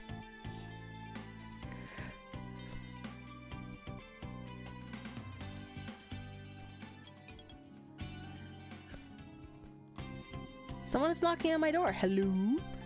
Good morning, Pipkin. Pipkin? Pipkin? Beep-beep. Here's your exam schedule for the day. She hands me a piece of paper detailing when and where to report. Now, you won't let me down, will you? No. I expect you to dazzle us. It's just a test like any other, isn't it? Carry on with your day, dear. She goes down to the next door to wake Donald and Luke. Professor Possum tilts her head, the bell on her hat hitting the ribbon with a quickly muffled chirp. Magic is all around you. It comes to us from the other world, washing over the edges of our reality in an endless tide. The magic flows into our world and then back to where it came from, leaving a little bit of itself behind. It collects inside witches and wizards, becoming your pool of mana, while slowly refills when you empty. But while magic will begin to collect the most mana, there are drips and trickles everywhere. By opening yourself to the flow, you can collect any stray mana lingering in an area. I was hoping I'd get the spell, because this is like the refill spell. I need my refills! Remember, only a tiny trace lingers in any location. Like a hummingbird, you must flit from blossom to blossom to sip your fill. Tap the flow in one place and you must wait for the tides to rise and fall before you can taste it there again. Wow! Learn gun? There's... I'd have to be like 100% like proficiency in red magic to learn gun. Maybe red and black magic, that would create gun, fire gun. Okay, I'm just gonna save here because I know I'm really bad at this final exam. You know, just in case, just in case. After the class period, we arrive for our exam as instructed.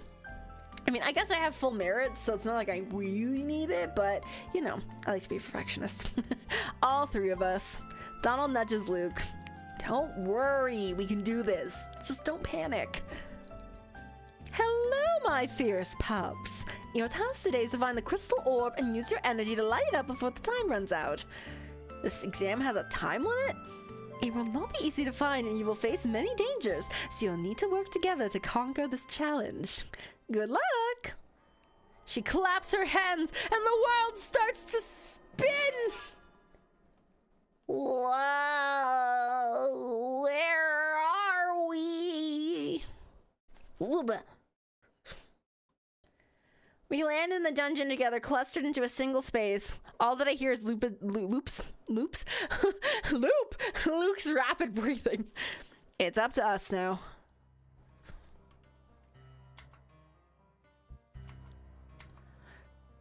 Okay.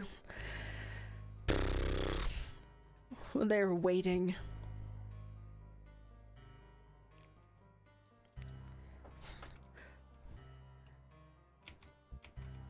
I remember vaguely there's like a ghost or something that's like hiding the orb or like holding on to it.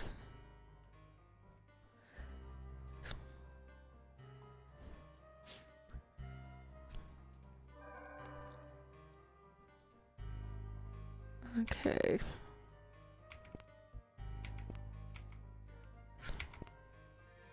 Oh, it's the hodag! The hodag!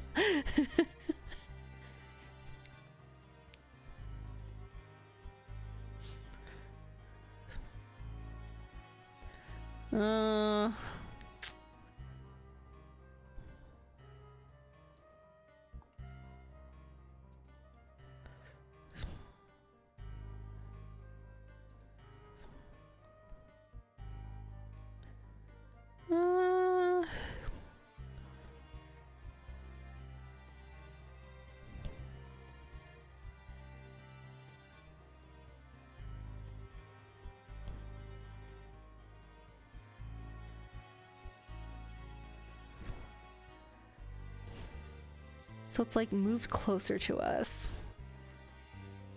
I can get Donald to push. Push!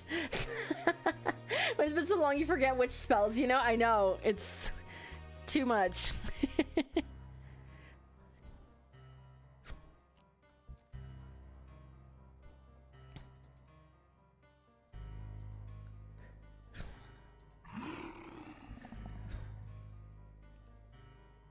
Oh shoot, it would take a much stronger push to move him. Oh no! Oh no! That's not good. Ow.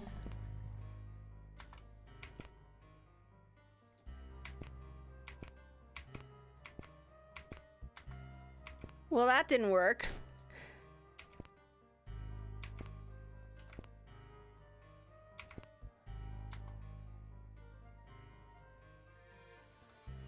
Okay, let's see.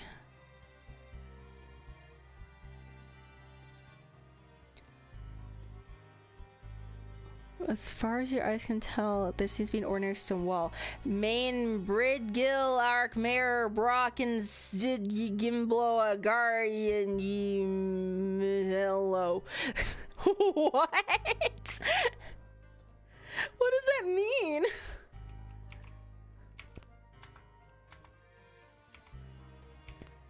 It's following us. Oh, this is where the spirit is, I think.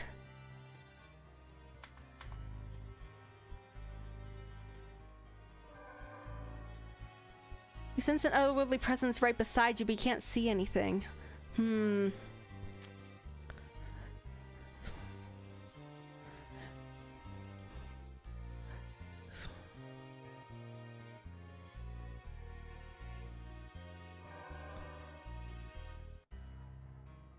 Ooh.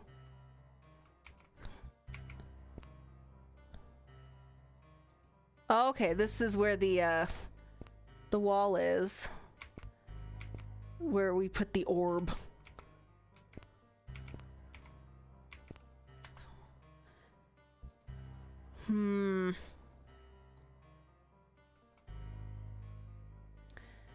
There's like a way I'm supposed to like find this spirit, but I can't remember what it is.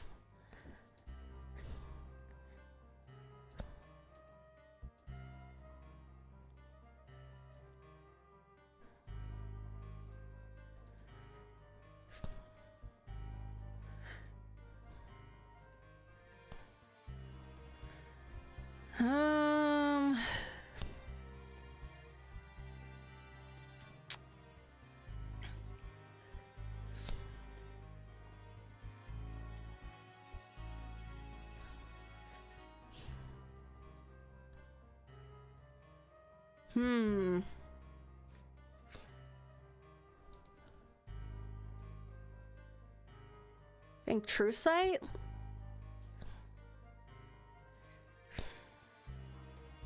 Let's... the wall.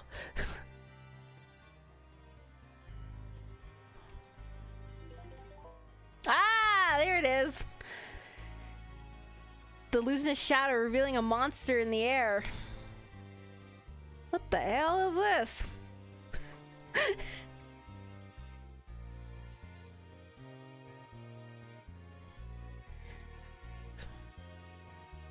Big jelly. You call out, the answer you receive is mine! Mine! Mine!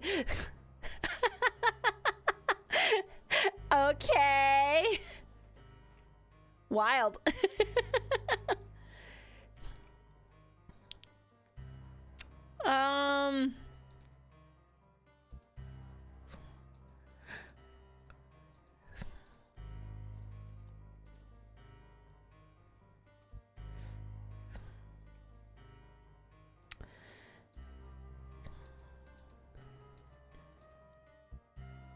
What the hell do I do? If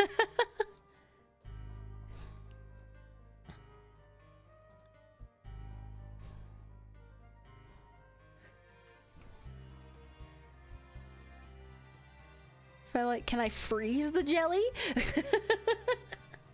Apply salt to fish. I don't think I have a salt spell. Beat it to death with hammers? I don't think I have a beat to death with hammer spell either. You know, I'm gonna try freezing it. Momentarily frozen, but I still can't.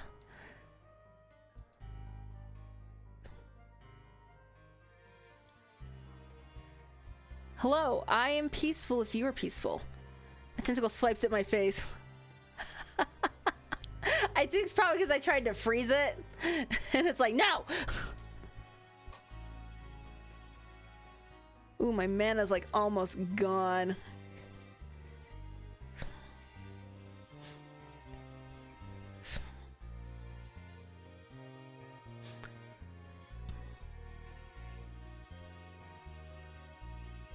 All right. Is that what you want to do?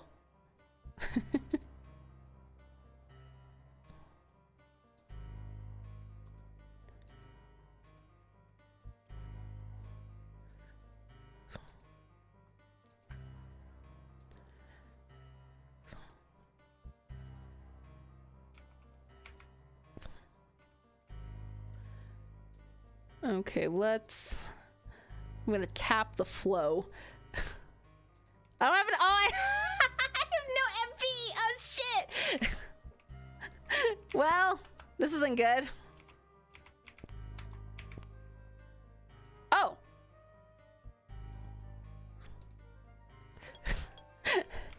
Wait, I don't think I have enough magical energy to activate the orb. Oh, shit!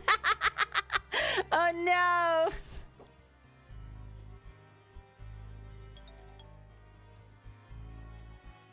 I have it, but I can't,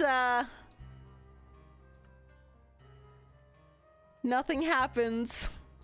I don't have any MP. Oh no. Maybe I'm mana, but I don't have options. Snuggle up, Jelly Boy. Charge magic. I don't have enough MP. It needs 1 mana to do it, and I have none. Oh no. You know what that means.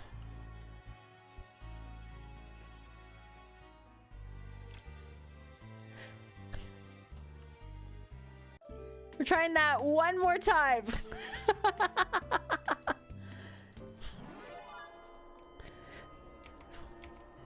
Yes, I'm safe scumming. So what?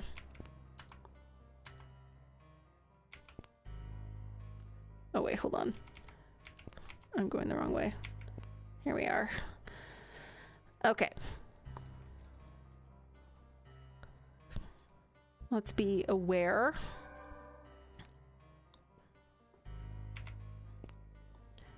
And then, someone know True Sight? Do you know True Sight, Donald? You do. Okay.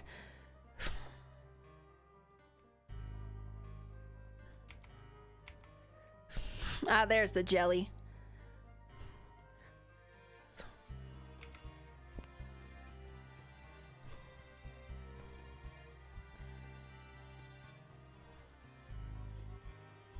Hello, I am peaceful. Nope. It doesn't care. It is not peaceful. All right, in that case,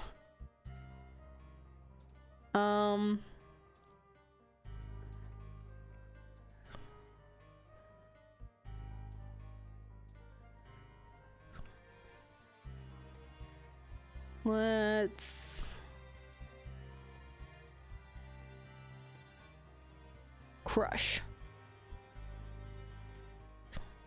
Hey.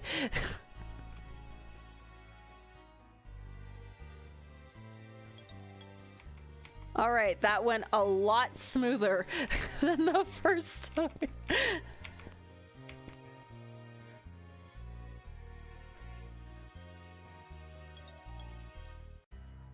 Yippee! I can't do it. It's not working. It won't work. Maybe he doesn't have enough mana left. No! Are you kidding me? Ugh, that's so annoying.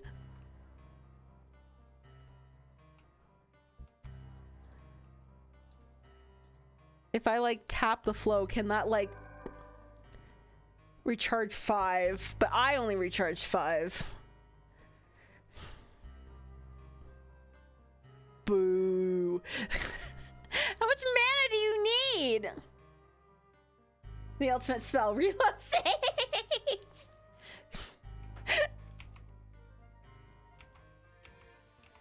Exactly.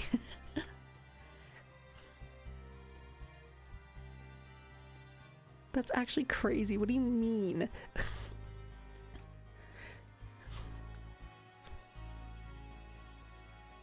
Ugh, do I have to start this over again? All right, 3rd time's the charm. I don't know how much mana we need, but like, I guess I can't use that much.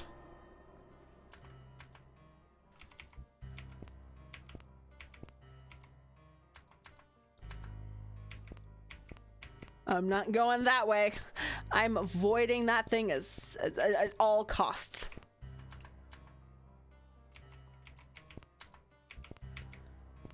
Okay, so we're here.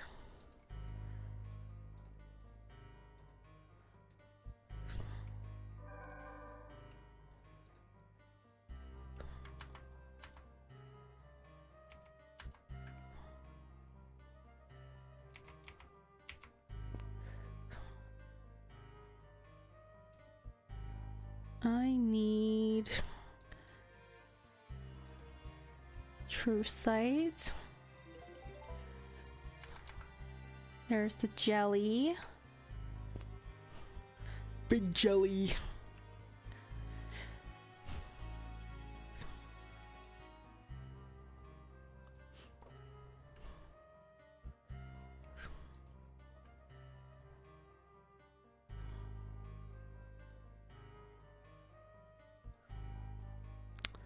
What do I do? What do I do?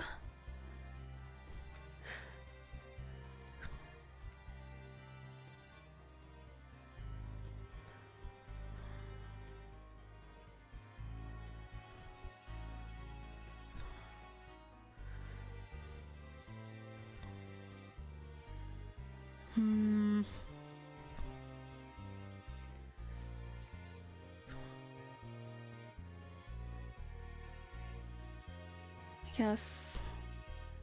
Yeah, to myself. Uh-oh. The Hodag is here. Ruh-roh.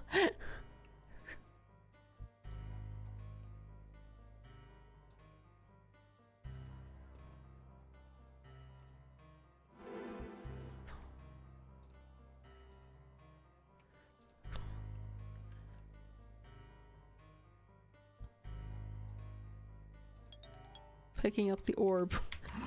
Ow.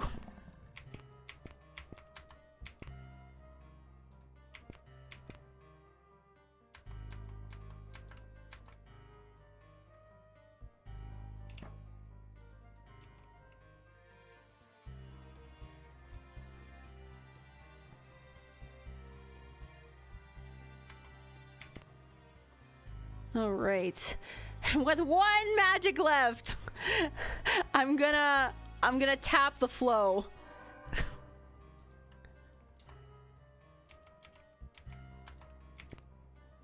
Tap that flow.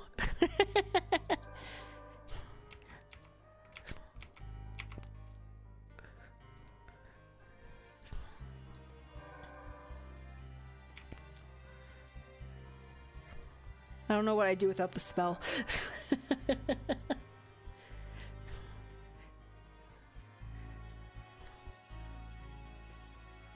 I'm wondering how much it will need.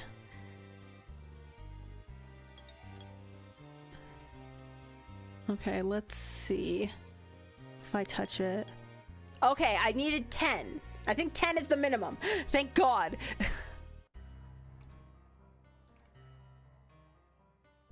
You examined Donald as glorious ever. That's not what I wanted to do, but okay. Glad to know you think that way, Donald. Or novels, or whatever the fuck, whatever your name is. Whoa! That felt strange, but I think it worked. Luke! Whoa! It's activating! Oh my God! It worked!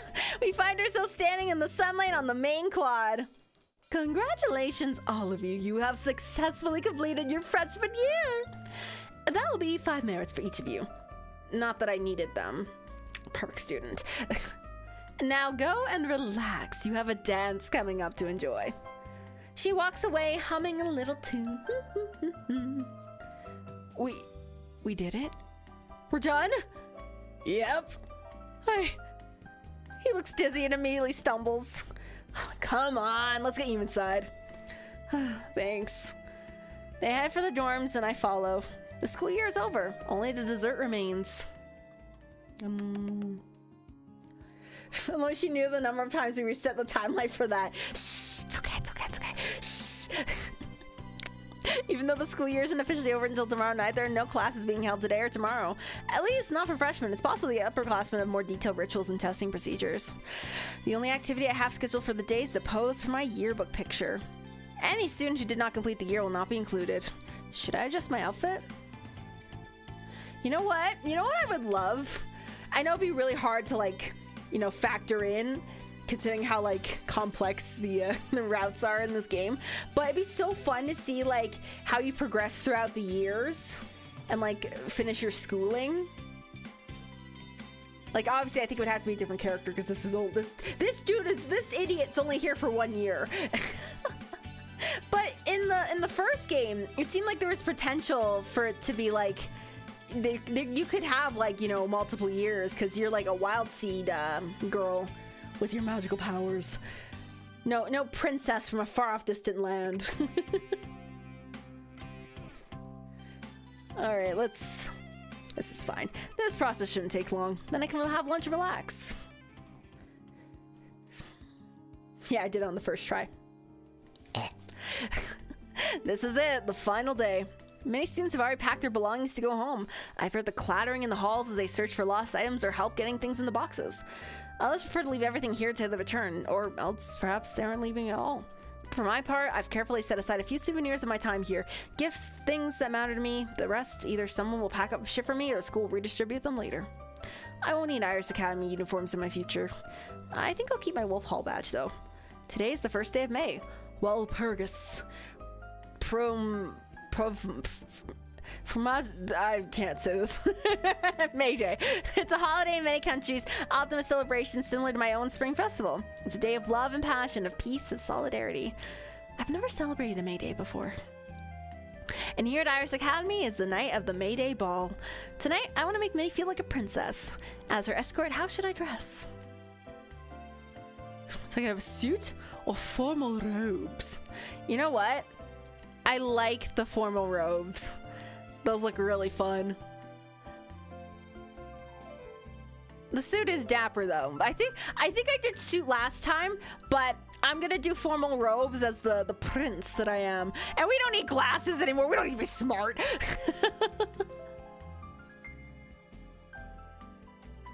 Yeah. That reminds me that I do wonder what the writing on the wall and the text meant. I don't really know. Maybe I could have used a spell to figure that out, but pff, it's fine. I waited in the dark just for my date to arrive, tugging nervously at my collar. There's a queue in the door to get in. Students are meant to pour in and begin partying. There's a formal presentation involved where each cancer, couple, trio, or other group will be given a brief moment in the spotlight. The earlier you enter, the fewer people will see you announce, which poses a dilemma for the shy. They hate to push ahead and be first at anything, but if they wait, all eyes will be on them. As for myself, I feel a tingle in the back of my mind. She's calling me. Following Minnie's signal, I step away from the crowd of overly excited teenagers and walk back in the direction of Butterfly Hall. I turn a corner and am confronted with a beautiful vision. Hi. You look amazing. Simultaneously demure, very mindful, very demure, and delectable. Novels, what the fuck? The elegant lines of her dress cover much more of her than some of the outfits I saw in front of the gym, but at the same time, the shining fabric slides so closely over her skin. That dress looks so pure, I'm afraid touching it would make it dirty. Don't be afraid. You look very handsome. Thank you. Let's wait a while long before we go in. I want to make a grand entrance. All right. I hope she likes the surprise I have planned for her. The school gym has been not transformed, but certainly redecorated. Colorful streamers cover the walls and ceiling, giving the room the atmosphere of a festive pavilion. The stage is covered with flowers and ivy. Overhead, translucent rainbow spheres float lazily through the air, bobbing about like enormous soap bubbles that never burst. A faceted silver ball turns in place, scattering reflections across the floor. The girl standing on stage, I believe that's Karina, a senior from Snake Hall, wears a long white dress and a wreath of flowers and silver stars. She is the queen of the May, and we are her court. After a couple in front of me pays their homage, it's our turn. Step by step, hand in hand, we process across the floor up to the stage. I squeeze Minnie's hand tightly in mine, anticipating what will happen next. When we have reached the feet of the queen, we bow our heads in the prescribed homage. Overhead, an echoing voice, Potsdam's boosted by magic, calls out our names for the assembly, including my real name, complete with lists of titles. I have walked among you in disguise, Your Majesty, in order to learn the hearts of America from the inside. I hold up Minnie's hand in mine, and I have found a heart worthy of my voyage. I can hear murmurs starting up among attendees as they try to make sense of what's happening. Okay, so apparently Potsdam just outed us as being a prince. Because why the fuck not, I guess. What? I'm sure this didn't happen in William's route. I don't remember this happening.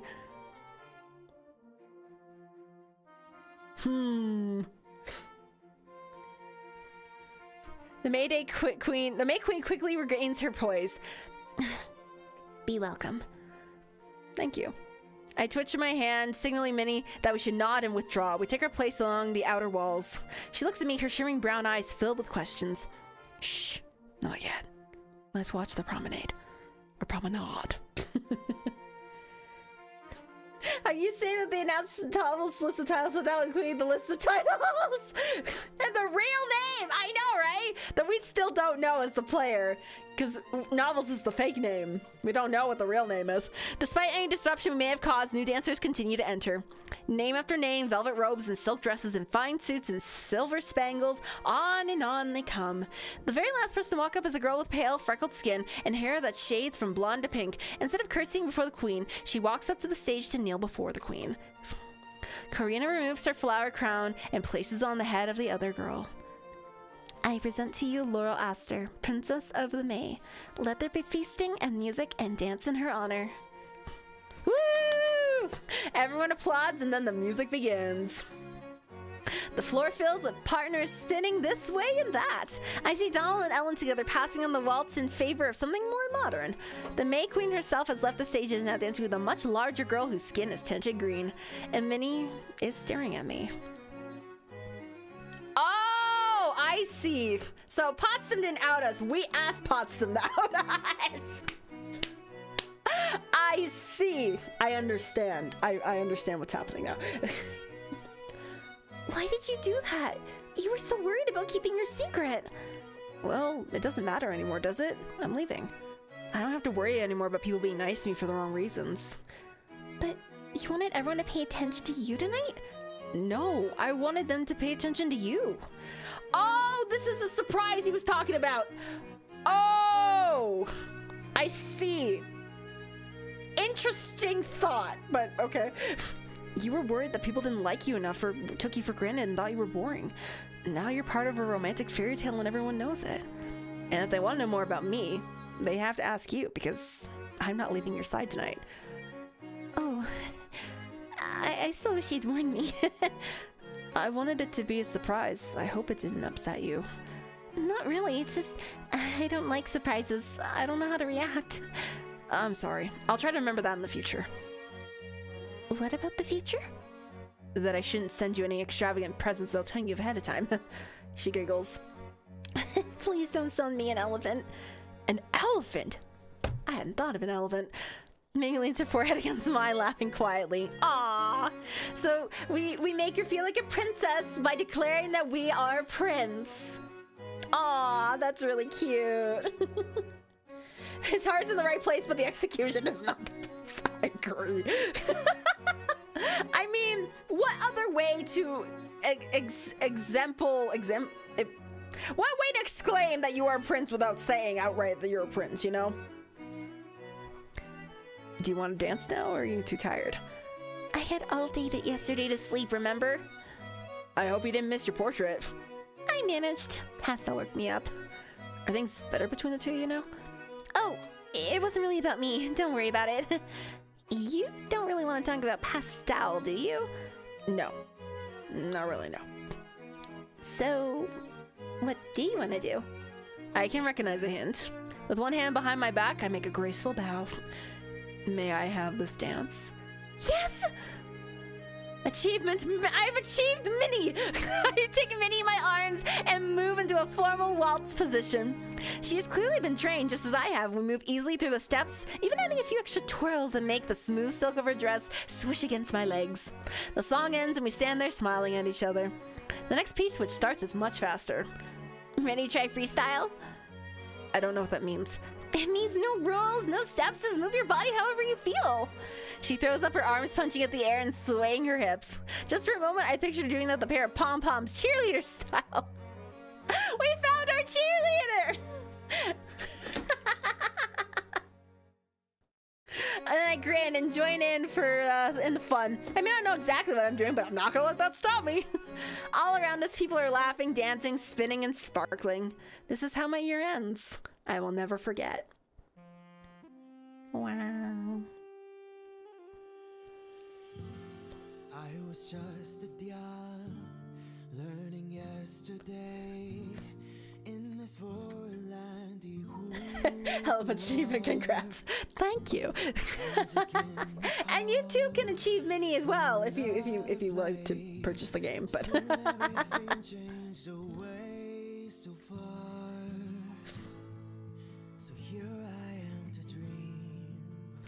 Yes, the end of the game. Although I think if it's like similar to the William route, there's like an after credits cutscene. Lantimire. What a lovely song.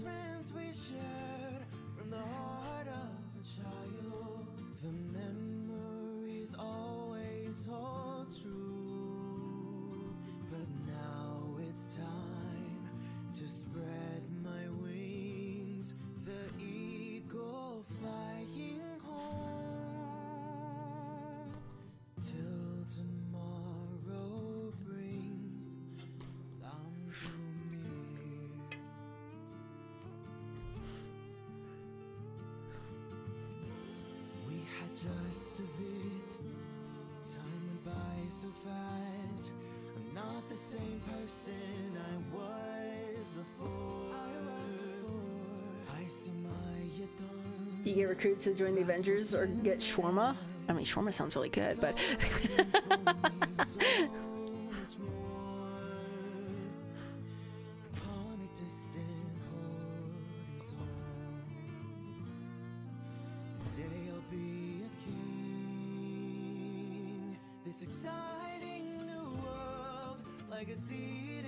oh, 2 years in the making, mini crew eating large tonight. Hell yeah! You ever had shawarma before? It's pretty good. I'd say it's pretty good.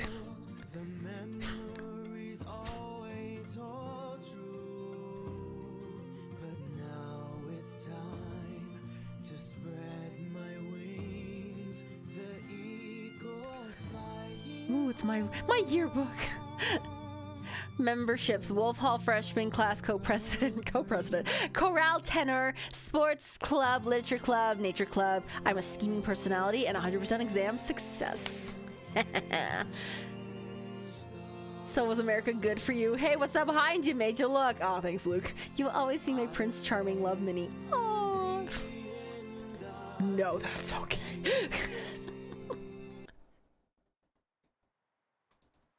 My toes root in the earth and the wind whispers half-forgotten phrases. Even the shadows are warm. Here in my element, I sense someone approaching without needing to look. There's a message for you. Oh, it's a letter from Minnie. I slice open the envelope and unfold the letter. It's my mysterious prince. Aww!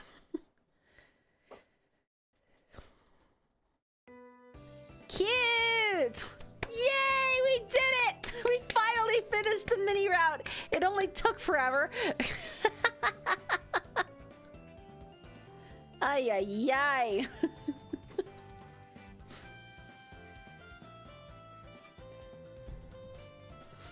Sorry, Donald, I was thinking about different Donald. Oh no. Oh man, Donald, you're a great character, but the name is slightly, ever so slightly misfortunate. Wholesome, my doomed Yuri, get it away. I mean, technically I'm playing as a guy, so it's not Yuri per se. I was playing the first game, however. The name has aged poorly.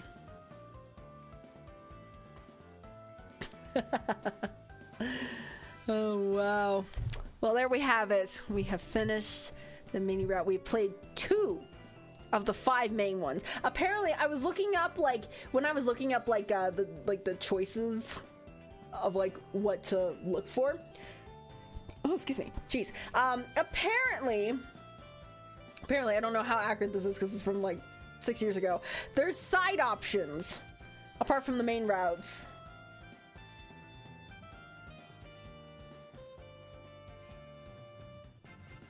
Interesting.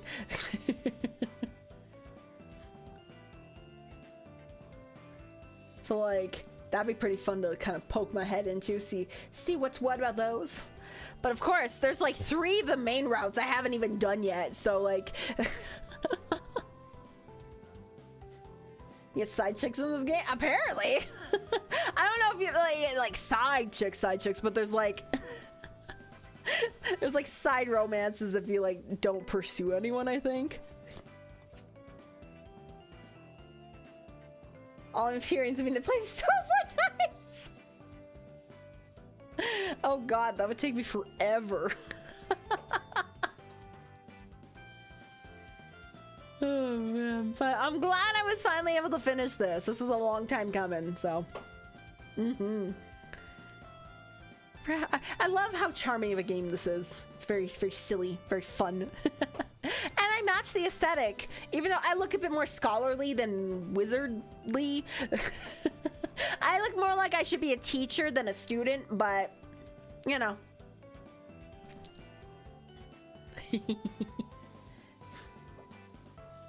I'll be done playing in 2027. Too true. All right, well, I think that's time to shut her down and hope that the pace keeps working. I think everything looked okay. Was my model lagging at any point? I think just due to the nature of like VBridger, sometimes it does have a little bit of lag, but as far as I could see, I wasn't stuttering like yesterday. That was bad.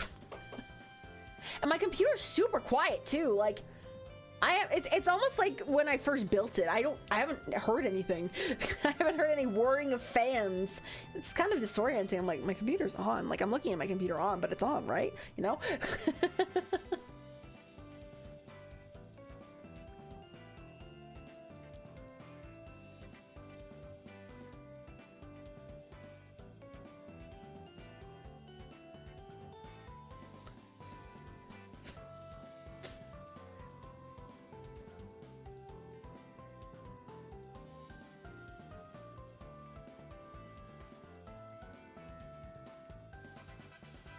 It is running better. I'm gonna say hell yeah. I am glad to hear it.